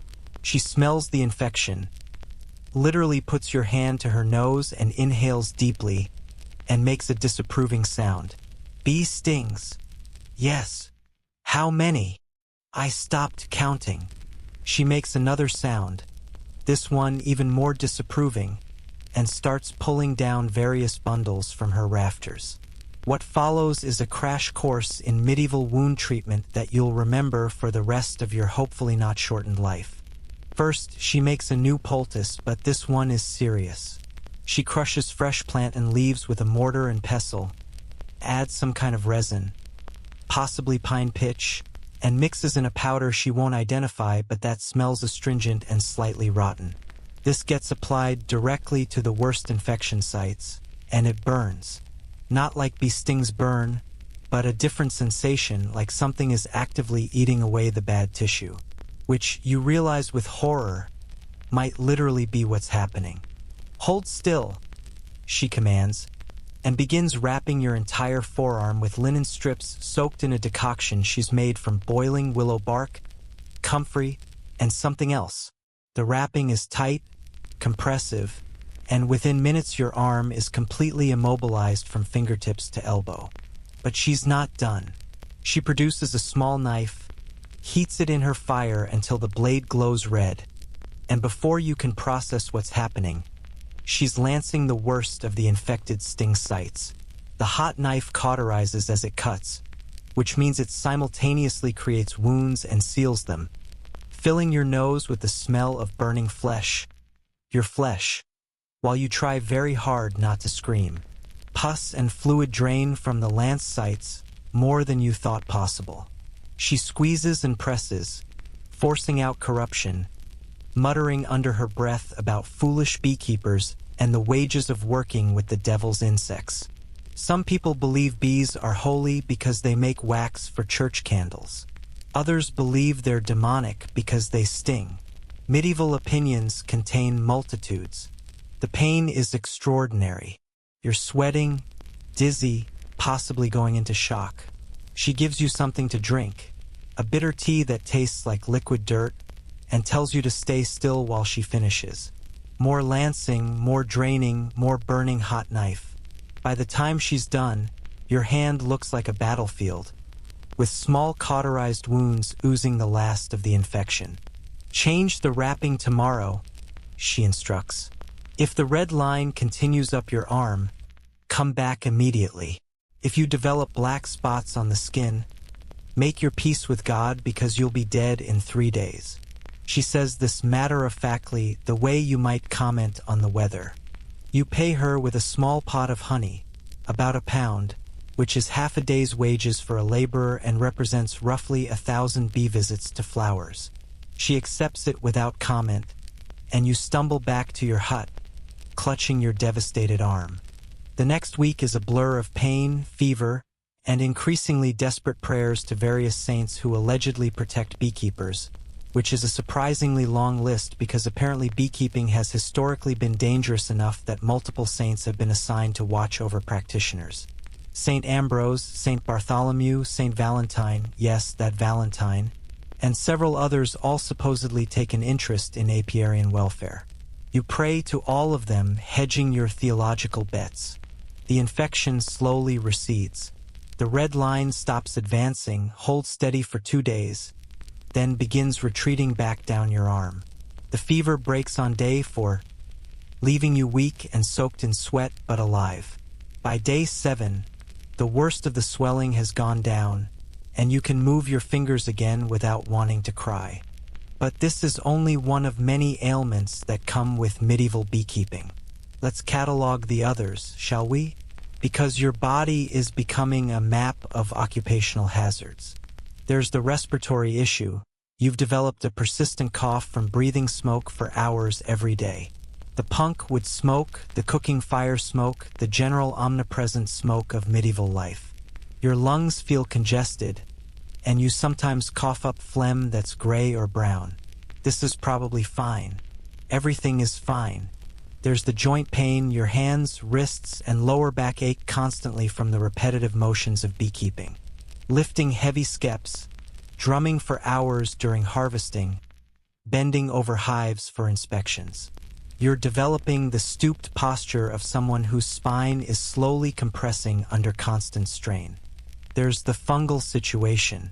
Your feet, which are always damp from morning dew and poorly sealed shoes, have developed something between your toes that itches constantly and smells like rotting cheese. The skin is white and peeling. In the modern world, this is athlete's foot, easily treated with antifungal cream. In the medieval world, it's just another thing your body does that you accept as inevitable. Speaking of skin problems, remember that propolis, the bee glue you're constantly handling? It turns out some people develop sensitivity to it with prolonged exposure. Your hands now have patches of rough, thickened skin that crack and bleed in cold weather. The cracks sting when you wash, rarely, and when you handle honey or wax, constantly. You've tried wrapping them, but any covering makes working impossible, so you just endure. Then there are the bee stings themselves, which accumulate not just as immediate pain but as long-term damage. Each sting site becomes a small knot of scar tissue. After a season of beekeeping, your hands are covered in tiny hard bumps where stings have healed poorly. Some become cysts, small fluid-filled lumps under the skin.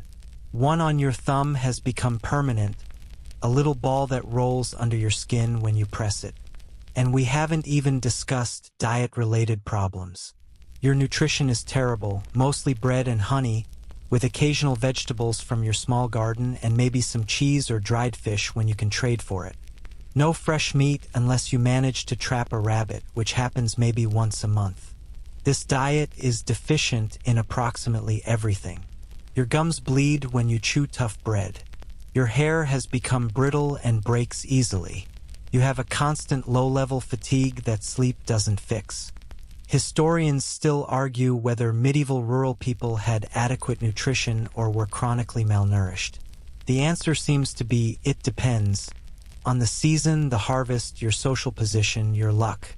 As a beekeeper, you have reliable access to honey, which is more than many people have, but you're also working physically demanding labor on a diet that's maybe 1,500 calories a day when you need 2,500.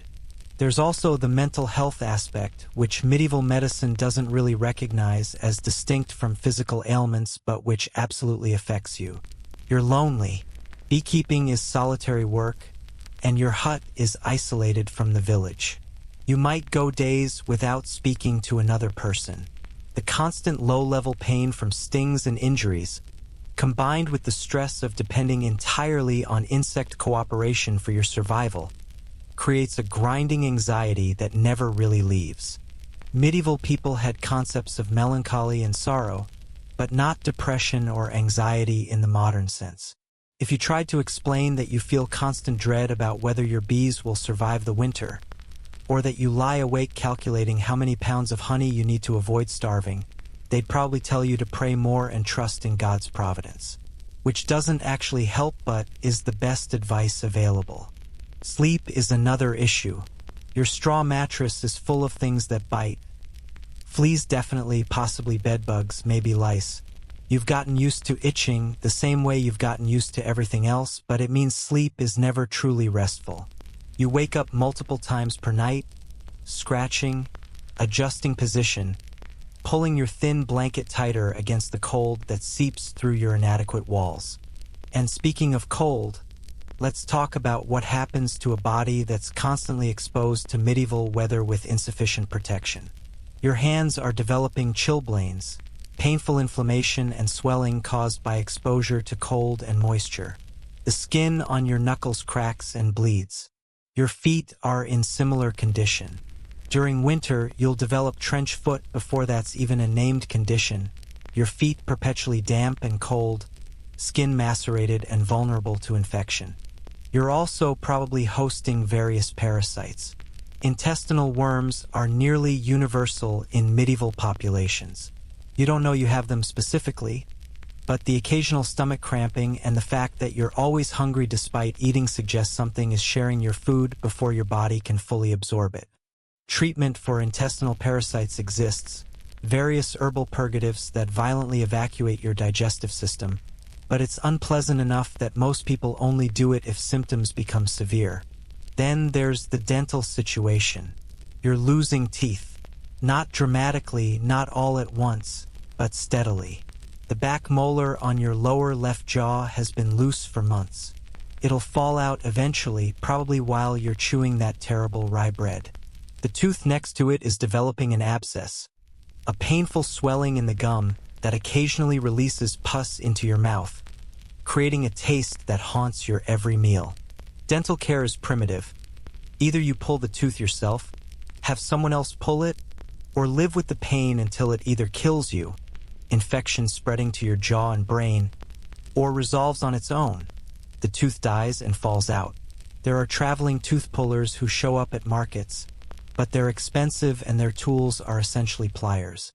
No anesthesia except maybe strong ale if you're lucky. Your infected hand is finally healing, nearly 2 weeks after the initial problem. The scabs from the lancing are falling off, revealing pink new skin underneath that's tender but healthy looking. The red streak is gone. You can make a fist again without pain shooting up your arm. But you've learned something important. Your body is not infinitely resilient. Each injury, each infection, each accumulation of small damages is permanent. Your hands will never again be as nimble as they were before you became a beekeeper. Your lungs will never be as clear.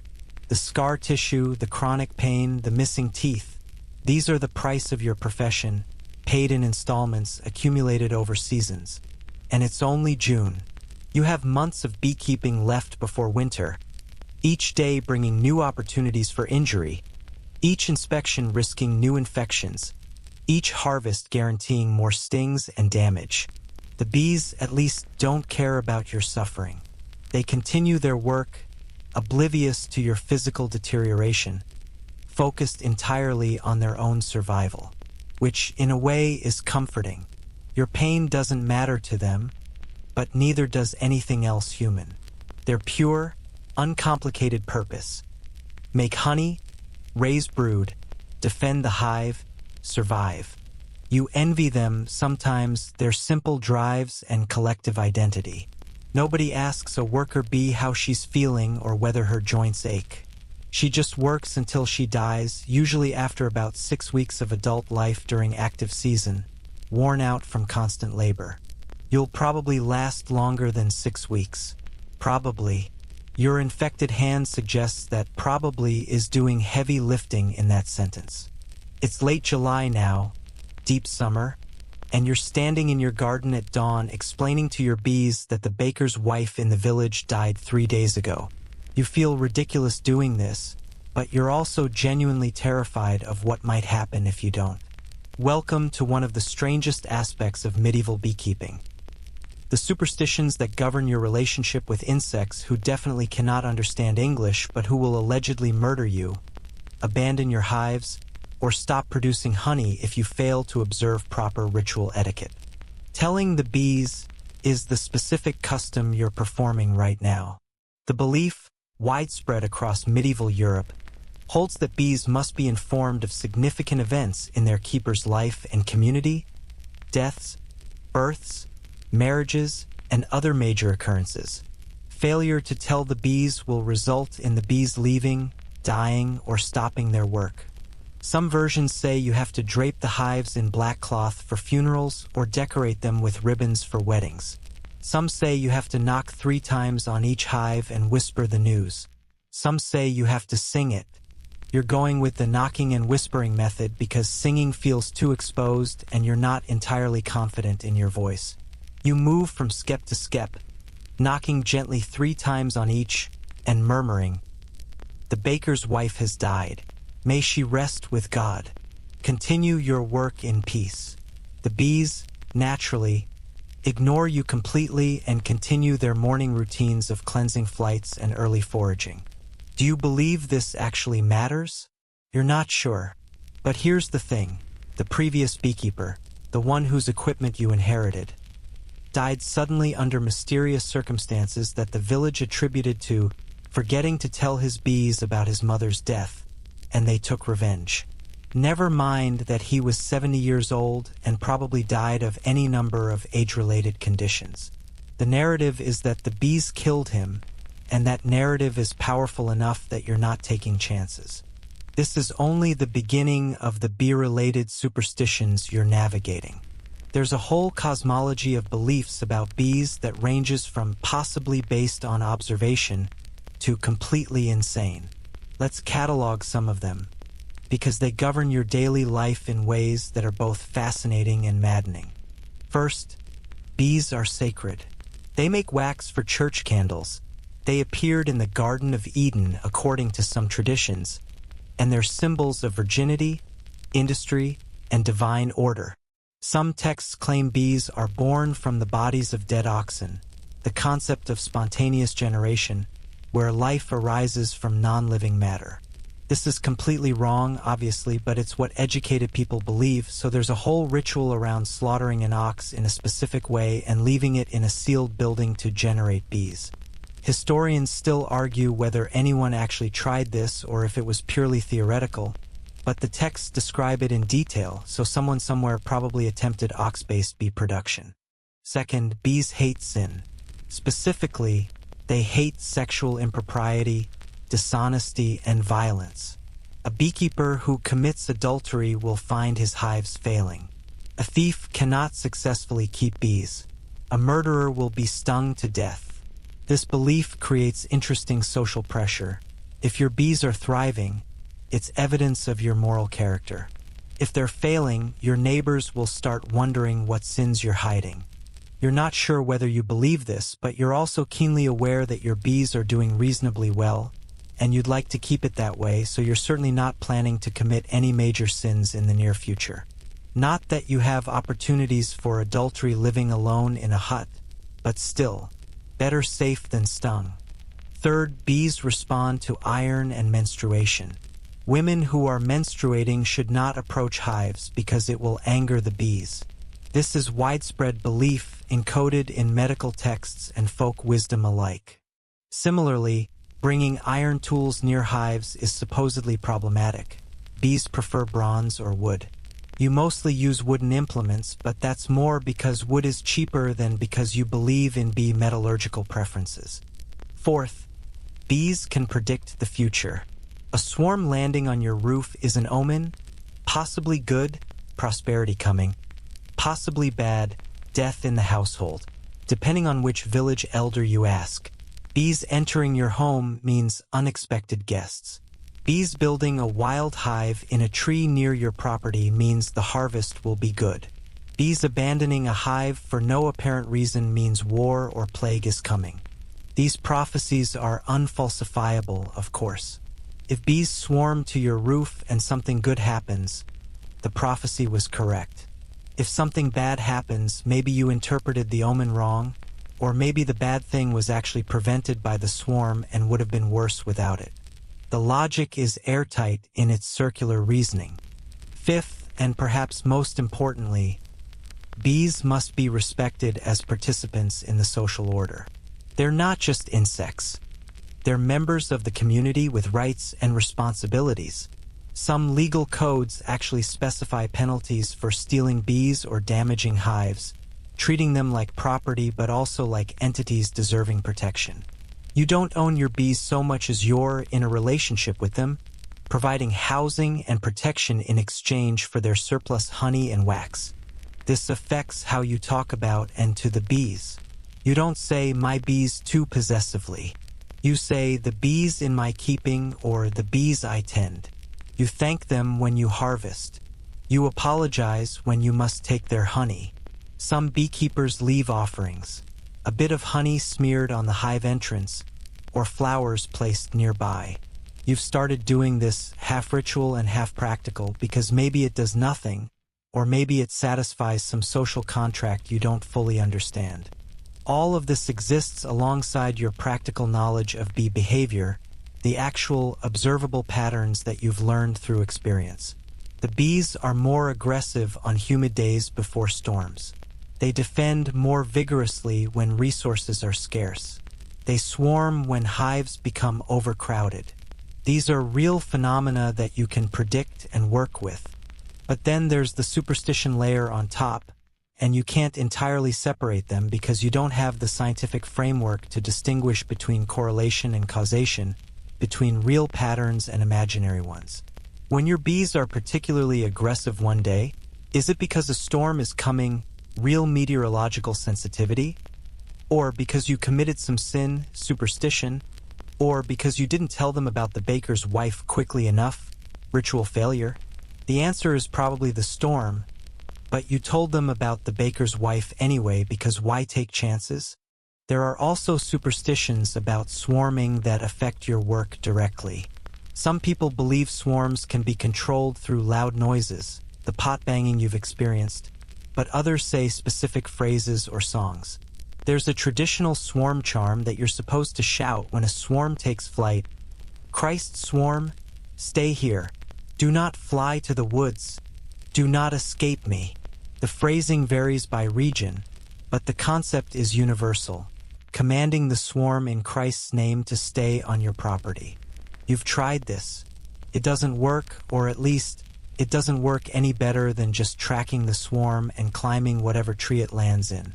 But everyone does it, so you do it too, shouting Christian commands at a cloud of insects while your neighbors watch and judge your technique.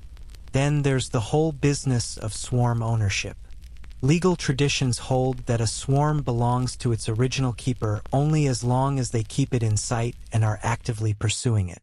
If a swarm lands on your neighbor's property and you didn't chase it adequately, it becomes their swarm. This creates situations where beekeepers are sprinting across fields, through streams, scrambling up trees, all to maintain legal claim on a ball of insects worth maybe a year's rent if properly managed. You've lost one swarm this way. It flew over your neighbor's land, you couldn't keep up because you tripped in a rabbit hole, and by the time you arrived, he'd already climbed the tree and was cutting the branch they'd clustered on. Legally his swarm now. You tried to argue.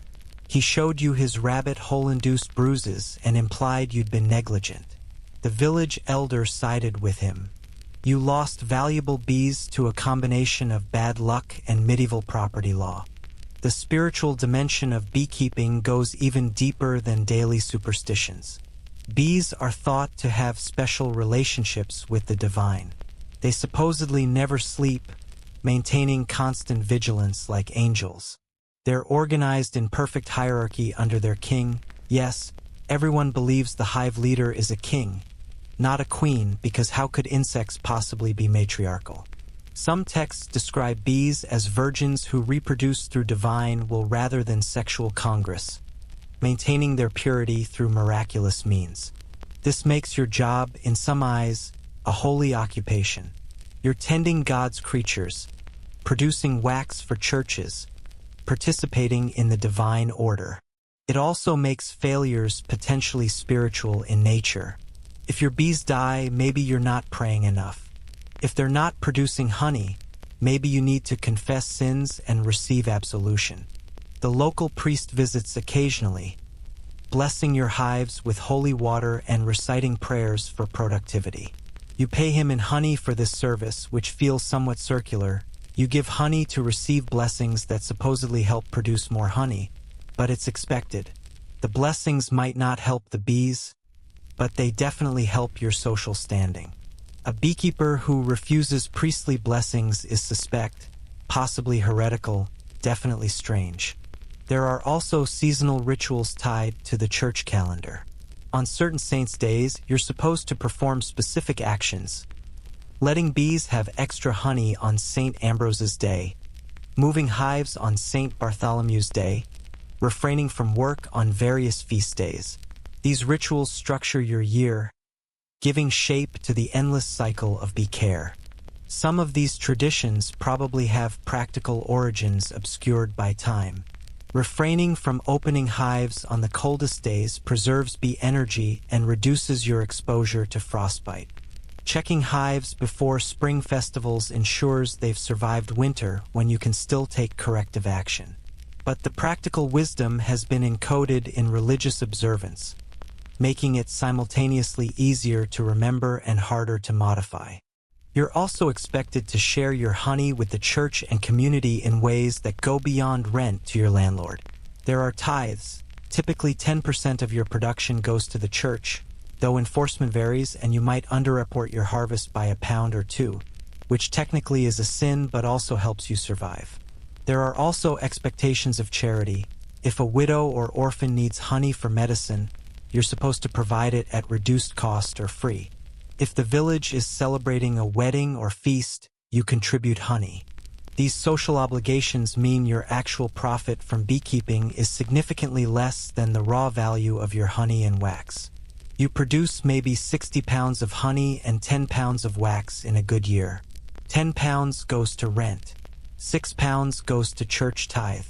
Another few pounds disappear into social obligations, personal consumption, and losses to weather, theft, or spillage. You're left with maybe 35 pounds of honey and 7 pounds of wax to sell or trade for everything else you need: clothes, tools, food beyond bread, repairs to your hut. It's not a lucrative profession. It's barely a sustainable one. But it's also one of the few ways someone of your social class can have any independence and specialized status. You're not a peasant working someone else's land.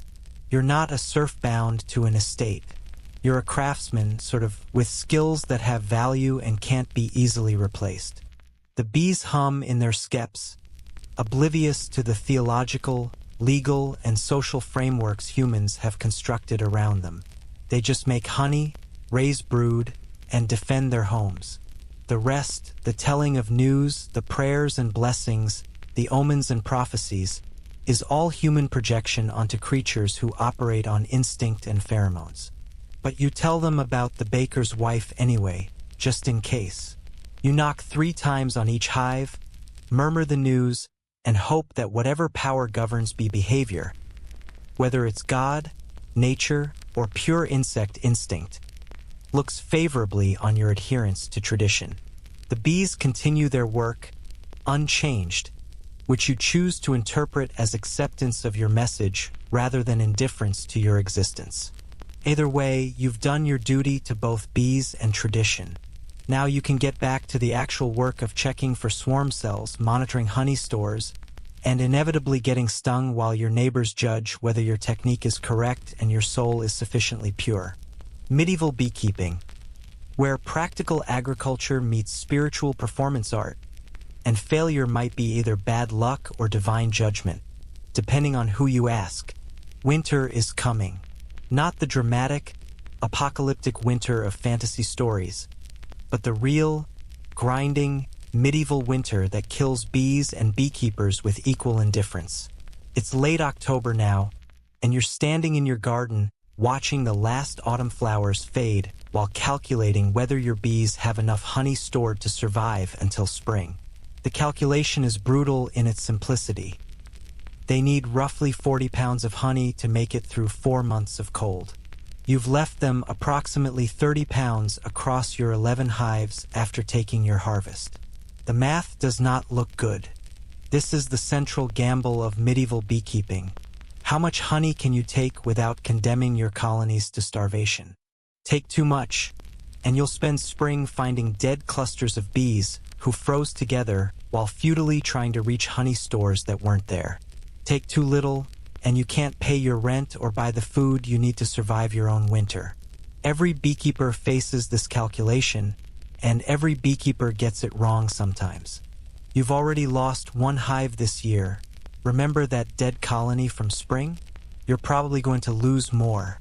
The weak colony that's been struggling all season almost certainly won't make it. Maybe 1 or 2 others. You're hoping to have 7 or 8 colonies alive come March, which means you'll spend next spring desperately trying to build back up to a sustainable number. The preparation for winter starts now.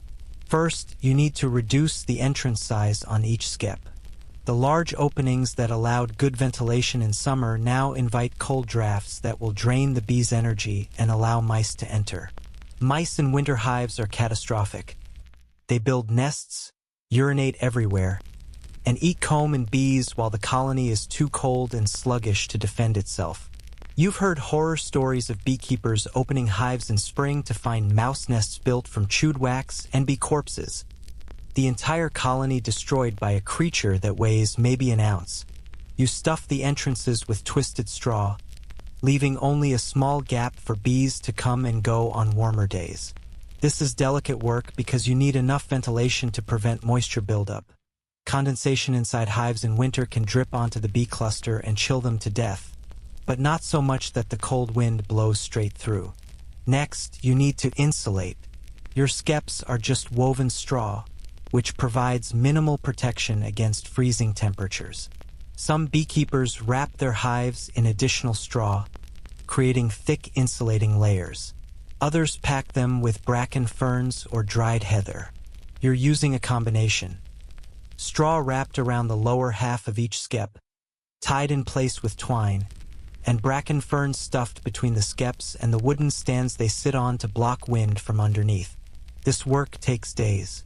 Your hands, already damaged from a season of stings and infections, crack open in the cold. You're wrapping straw in near-freezing temperatures, and your fingers are so stiff you can barely tie knots. Each hive requires maybe 20 pounds of dried straw for insulation, which means you've spent weeks gathering, drying, and storing straw specifically for this purpose. Nothing in medieval life is simple or quick. You also need to check that each hive has adequate honey stores one more time before the cold truly sets in. This means lifting each skep on the coldest day you can tolerate. Cold enough that the bees are sluggish and won't attack as aggressively, warm enough that you won't kill them by chilling the brood nest. The balance is precarious. The strong hives feel heavy, reassuringly solid. The weak hive feels light as straw itself, and when you tilt it slightly and peer up into the dome, you can see that the combs are mostly empty. This colony is going to die. You know it, and in some abstract way, the bees probably know it too. They're still working, still trying, bringing in the last pollen from dying asters and late ivy blooms, but they don't have the population to generate enough heat or the stores to feed themselves through winter. You could combine them with another colony, a common practice where you stack 2 weak hives together, let the bees fight it out with one queen surviving, creating a single stronger colony from 2 weak ones. But this weak hive is so depleted that adding them to another colony might just introduce disease or drain resources. You make the hard decision to let them die naturally rather than risk another colony. This decision haunts you even though it's practical. You're condemning several thousand bees to slow starvation and freezing. They'll cluster tighter and tighter as the cold deepens, vibrating their flight muscles to generate warmth, burning through honey stores that aren't adequate. One by one, bees will fall away from the cluster, too cold to maintain position, dropping to the bottom of the hive where they'll freeze. The cluster will shrink. Eventually, the queen will be lost, and the last workers will die still trying to keep her warm. This is the reality of medieval beekeeping that doesn't appear in the romanticized versions. You're constantly making life and death decisions about creatures who have no understanding of economics or survival calculations. They just work until they die, and you decide when and how many of them die by how much honey you take. As November arrives, the temperature drops seriously. Morning frost covers everything, and the bees' activity slows dramatically. On cold days, no bees fly at all. The hives are silent, which is eerie after months of constant humming. Inside each skep, the colony has contracted into a tight ball called the winter cluster.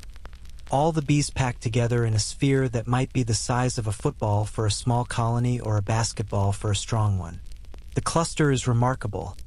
The outside layer of bees acts as insulation while the inner bees vibrate their flight muscles to generate heat. The cluster maintains a temperature of around 70 to 90 degrees Fahrenheit at its center, even when outside temperatures are below freezing. The bees rotate positions, the cold outer bees gradually moving inward to warm up while warm inner bees take their turn on the exterior. It's a living, breathing furnace powered by honey and collective effort. But it's also fragile. If the temperature drops too fast, the cluster can't move across the comb to reach new honey stores and they starve within inches of food. If moisture accumulates and drips on them, the shock of cold water can break the cluster apart. If the hive is disturbed by wind, by animals, by careless beekeepers checking on them, the cluster can rupture and bees scatter, too cold to find their way back, freezing to death on the hive floor. Your job now is to do nothing. Leave them alone. Don't open hives, don't disturb them, don't check on them no matter how worried you are. The bees survive winter by entering a kind of collective hibernation, and interference kills them. But doing nothing is hard when your survival depends on these colonies making it to spring. You find yourself walking through the garden daily, examining each wrapped skep for signs of life. On rare warm days, anything above 50 degrees, you might see a few bees taking cleansing flights, evacuating waste that they've been holding for weeks. This is a good sign, indicating the colony is alive and functional. On most days, though, you see nothing, just silent, frost-covered mounds of wrapped straw with no indication whether there are 50,000 living bees inside or just empty comb and corpses. Your own winter is equally grim. Your hut is poorly insulated, heated by a small fire that you can't keep burning all night because firewood is precious and gathering it is exhausting work. You wake most mornings to ice on the inside of your walls where condensation has frozen overnight. Your breath is visible even inside. The thin blanket you have is inadequate, so you sleep in all your clothes, curled in a ball, trying to conserve body heat the same way your bees do. Food is monotonous and barely adequate. You have your remaining honey, your terrible rye bread, some dried beans, and a small amount of salted fish you traded for. No fresh vegetables, everything froze weeks ago. No fresh meat unless you successfully trap something, which is rare because the rabbits and squirrels are as hungry and desperate as you are. You're losing weight. Everyone loses weight in winter, but you're starting from a place of already inadequate nutrition. Your ribs are visible. Your face is gaunt. Your body is burning through fat reserves you barely had, and soon it'll start breaking down muscle. By late winter, you'll be weak, susceptible to illness, and hoping desperately that spring comes before your food runs out. The isolation is worse than the cold or hunger. You might go weeks without seeing another person. The village is 2 miles away, and in snow or freezing rain, that journey isn't worth making unless absolutely necessary. You're alone with your thoughts, your fears, and the silent hives that might be full of living bees or might be tombs. Medieval winter depression is real, though they don't call it that. They call it melancholy, an imbalance of humors brought on by cold and darkness. The treatment is basically wait for spring and try not to die. You spend hours sitting by your small fire, doing minor repairs to equipment, and wondering whether you've left your bees enough honey. The math haunts you. 30 pounds left across 11 hives. The strong hives have maybe 8 or 9 pounds each, which should be adequate. The medium hives have 5 or 6 pounds, which is borderline. The weak hive has maybe 2 pounds and is certainly dead already, though you won't know for sure until spring. December is the worst. Shortest days, coldest temperatures, and you're in the deepest part of winter with no end in sight. You check your food stores compulsively. The honey is lasting longer than bread because you're rationing it carefully, eating just enough to avoid starvation but not enough to feel satisfied. On the rare clear nights, you can see stars like you've never seen them. No light pollution, air so cold and clean that the Milky Way looks like a river of light overhead. Medieval people tell stories about those stars, see portents and angels and the dome of heaven.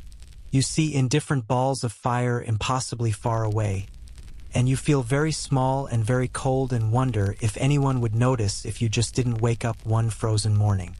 But you do wake up, every morning, because the bees need you to survive so they can survive, and you need them to survive so you can survive, and this mutual dependence is the only thing pulling you through the darkness.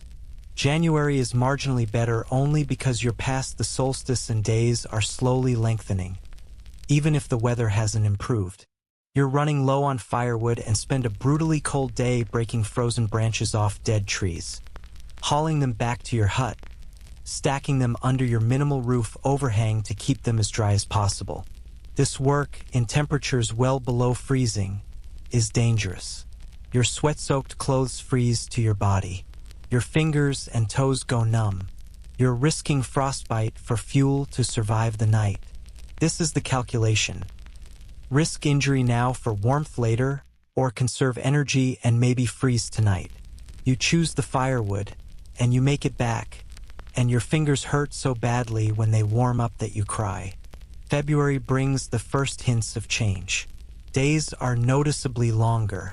Temperature swings get larger. Still freezing at night, but occasionally reaching 40 degrees midday. On one of these warmer days, you see bees flying from several hives. Your heart leaps. They're alive. At least some of them are alive. You count which hives show activity. 8 hives have bees flying. 3 are silent, the weak hive you expected to lose, plus 2 others that apparently didn't make it. You're losing 3 of 11 colonies, about 27% mortality. Is this good or bad? It's hard to say. Some winters, beekeepers lose everything. Some winters, they lose nothing. You're somewhere in the middle, painful losses but not catastrophic. The living hives are bringing in pollen from early crocuses and snowdrops, bright yellow and orange loads packed on their legs. This means they're raising brood again, preparing for spring, confident enough in their survival to invest resources in the next generation. You're not confident in your own survival yet. You're desperately low on food and won't have new honey for months. But the bees' optimism is infectious. They're planning for spring, so maybe you should too. You spend a February afternoon cleaning and repairing equipment, preparing for the busy season ahead. Empty skeps need patching. The straw has degraded over winter and needs reinforcement. Your knife needs sharpening. The smoke pot needs replacing. It cracked in the cold and won't hold fire reliably anymore. This work makes you feel purposeful for the first time in months. You're not just surviving, you're preparing. The bees are building. You're building. Spring is coming eventually, probably, hopefully.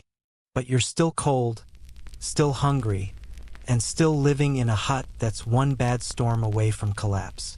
Winter hasn't released its grip yet. March will bring more cold, more snow, more nights wondering if you'll wake up.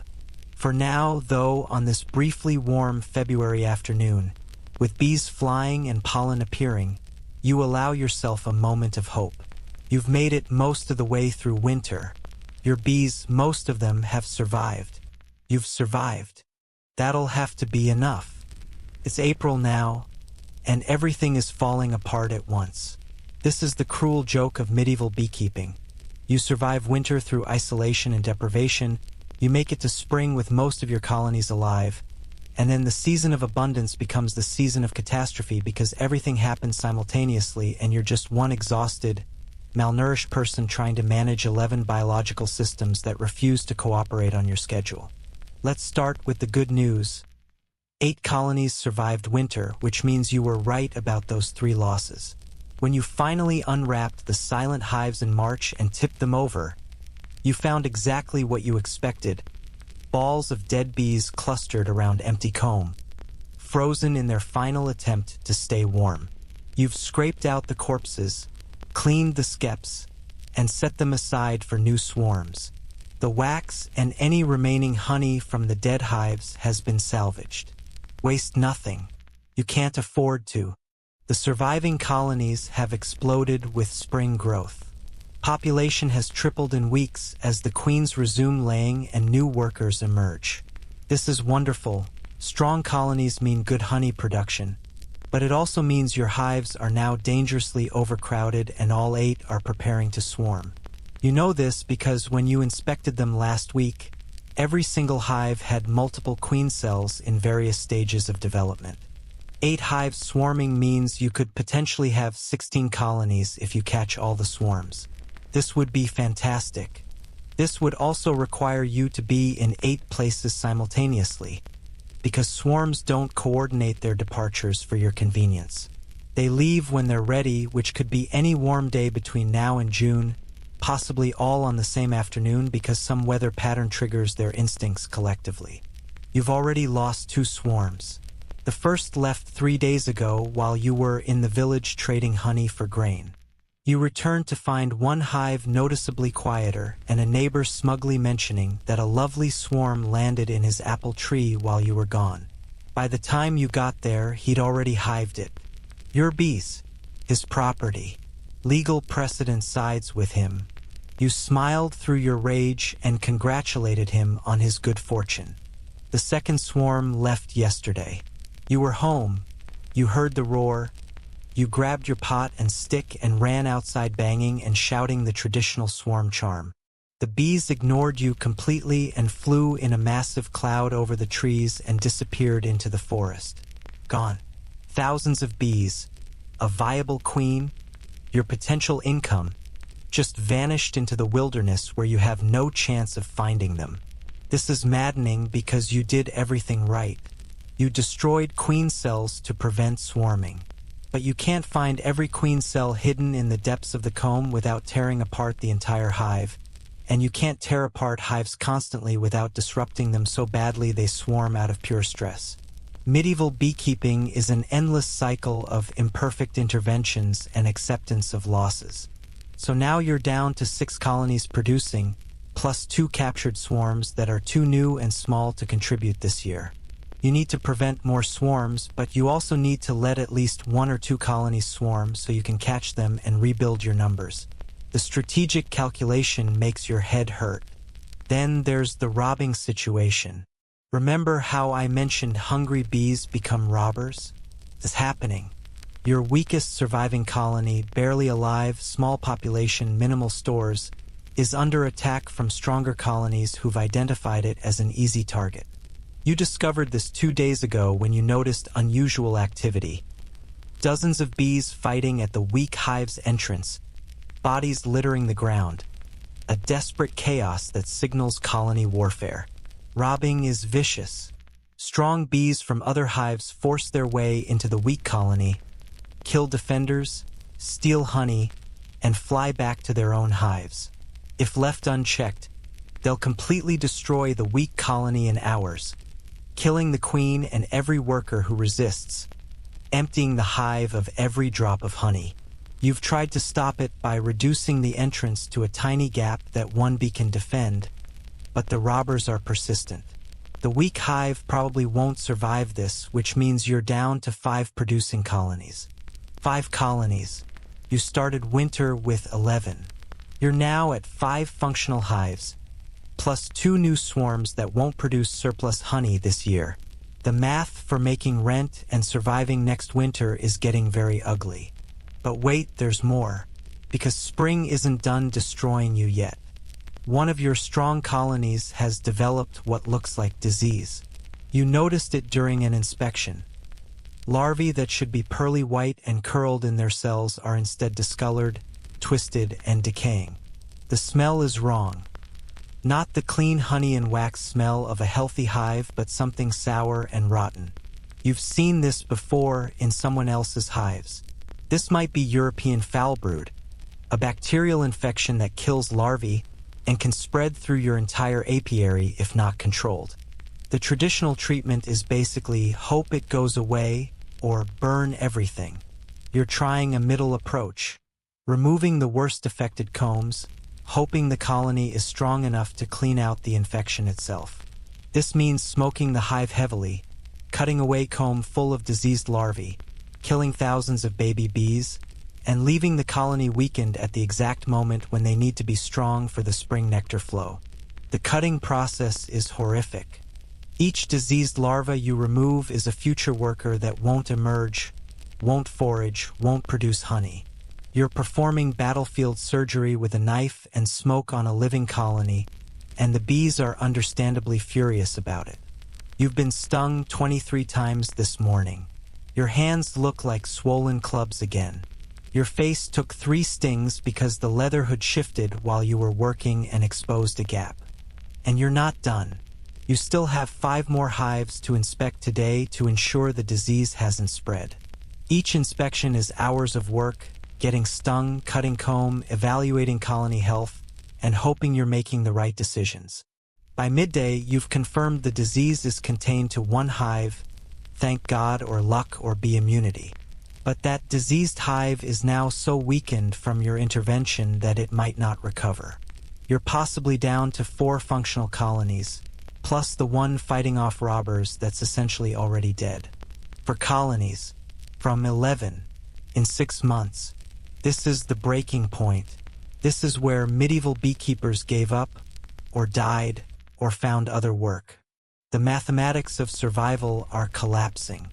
You need at least 6 strong colonies to produce enough honey and wax to pay rent, feed yourself, and maintain equipment. You have for maybe 3 after the weak hive succumbs to robbers. You sit on the ground in your garden, surrounded by angry bees still agitated from the inspection, your swollen hands cradled in your lap, and you calculate. 4 colonies might produce 40 pounds of honey combined if the spring flow is exceptional and nothing else goes wrong. You owe 10 pounds in rent, 6 pounds in church tithe. You need at least 15 pounds for your own food and trade.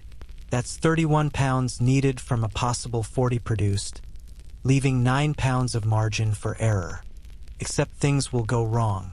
They always do. A late frost could kill early flowers and reduce the nectar flow.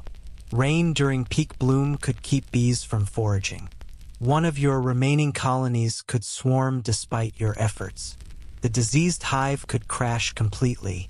Mice could get into stored honey. Wax moths could infest your equipment. That 9-pound margin could evaporate instantly, leaving you unable to pay rent, which means eviction, which means losing your land, your hives, your livelihood, everything. You're trapped in a cycle where the work required to survive is actively destroying your ability to survive. Every inspection stresses the bees and costs you stings and swelling. Every harvest weakens colonies and risks their winter survival. Every intervention to prevent swarming might trigger swarming. Every attempt to treat disease might kill the colony you're trying to save. And you're so tired.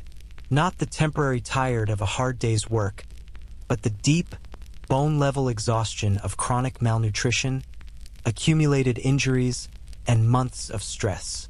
Your body is a map of damage. Scarred hands, missing teeth, persistent cough, chronic pain in your back and joints. You're maybe 30 years old, hard to know for sure since birthdays aren't precisely tracked for people of your class, but you feel ancient. The bees continue their work, indifferent to your crisis. They're gathering nectar from apple blossoms, building comb, raising brood, preparing for the abundance of summer. They don't know that the whole operation is teetering on the edge of collapse.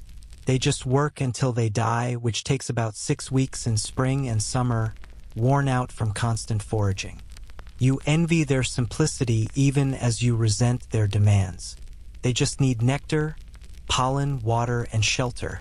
You need all of that plus money, social standing, divine favor, luck, and approximately 6 things to stop going wrong simultaneously. A bee lands on your swollen knuckle and walks across the sting-damaged skin. She's not aggressive, just exploring. Her tongue flicks out, tasting your sweat for salt. You let her walk, watching her antennae wave as she processes chemical signals you'll never understand. After a moment, she flies off toward the apple trees. Her pollen basket's already full, returning home to contribute to a collective that will outlive her by months and outlive you by decades if you manage to keep them alive. That's the thing about bees. Colonies are effectively immortal if maintained properly. Individual bees live and die in weeks, but the colony persists year after year, decade after decade, century after century.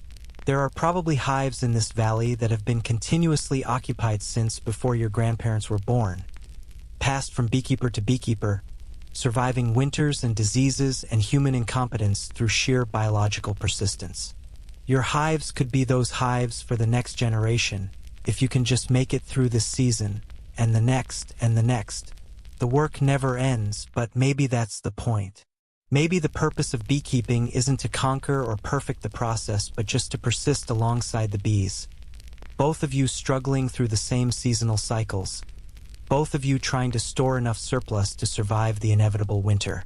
You haul yourself to your feet, joints protesting, and walk back to the diseased hive.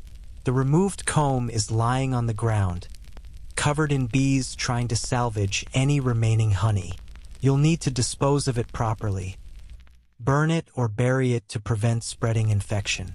This means another task, another hour of work, another small crisis managed inadequately. But you'll do it, and tomorrow you'll inspect the remaining hives, and the day after you'll repair the skep that's developing cracks. And next week you'll try to catch any swarms that emerge. And somehow you'll make it to harvest, take what honey you can without killing the colonies, process it into sellable product, pay your debts, and start the whole cycle again.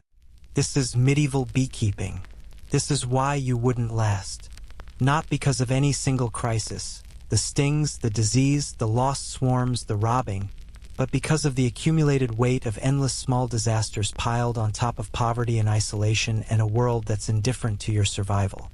You wouldn't last because lasting requires a combination of skill, luck, and stubborn refusal to acknowledge that the mathematics don't work and the odds are against you and failure is more likely than success. You wouldn't last because the bees don't care whether you last. They'll outlive you either way. The sun is setting now, casting long shadows across your garden. The remaining hives hum with evening activity, bees returning home with the day's final loads of nectar. Inside each skep, workers are processing the raw nectar into honey, adding enzymes, fanning with their wings to evaporate water, transforming flower sugar into the concentrated sweetness that will keep them alive through next winter.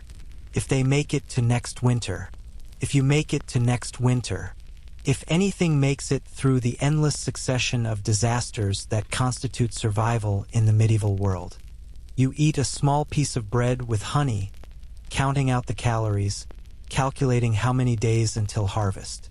Your hands hurt, your face hurts, everything hurts, but the bees are alive mostly, and tomorrow is another day of trying to keep them that way. You lie down on your straw mattress as darkness falls completely. Outside, the hives are quiet now, colonies clustered for the night, maintaining their perfect temperature, processing their stored nectar, existing in a state of organized complexity that you manage through interventions that are equal parts knowledge and prayer. Sleep comes slowly, interrupted by pain from stings and the anxiety of too many variables beyond your control. But eventually you drift off, dreaming of bees and flowers and a harvest that might be enough, just barely enough, to carry you through one more year. And in the morning, you'll wake up and do it all again, because what else is there? The bees need tending, and you need the bees, and together you've formed a relationship that's part symbiosis, part desperation, and entirely the reason medieval beekeeping would absolutely destroy any modern person who tried it. And now, as the night deepens around you and the hives settle into their evening rhythm, let's allow this story to slow and soften, drifting toward rest. The garden is peaceful in darkness. The disasters of the day fade into the background, just memories now, just more entries in the endless catalog of things that went wrong and were survived. Your breathing slows. The pain from stings becomes distant, almost abstract. Tomorrow will bring new challenges, but tomorrow is hours away. And for now, there's only the quiet darkness and the faint residual hum of bees settling for sleep. Spring will continue. Summer will come. The flowers will bloom and the bees will work, and somehow, some way, there will be honey. There's always honey eventually, for those who persist long enough to harvest it. The cost is high, paid in stings and swelling, in lost swarms and failed colonies, in winters that test the limits of endurance. But the sweetness exists, real and golden, the product of 1,000,000 flower visits and 1,000 hours of human labor. Your breathing deepens further. The straw mattress feels softer now, the thin blanket warmer. Outside, the world continues. Stars turning overhead, night animals hunting, and in their woven straw fortresses, the bees cluster together in the dark, maintaining their warmth, maintaining their life, persistent and patient and utterly unconcerned with human worry. And you sleep, finally, deeply, dreaming perhaps of gardens that never fail and bees that never sting and springs that bring only abundance. Dreams cost nothing and harm no one. Let them come. Let the darkness hold you. Let the impossible work of survival wait until morning light returns. For now, there is only rest and the quiet knowledge that you made it through another day, which is all anyone can do in any era. One day, then another, until eventually you've lived a life. That's enough. That has to be enough. Sleep now. The bees are sleeping too in their way. Everything can wait until morning. Everything can wait.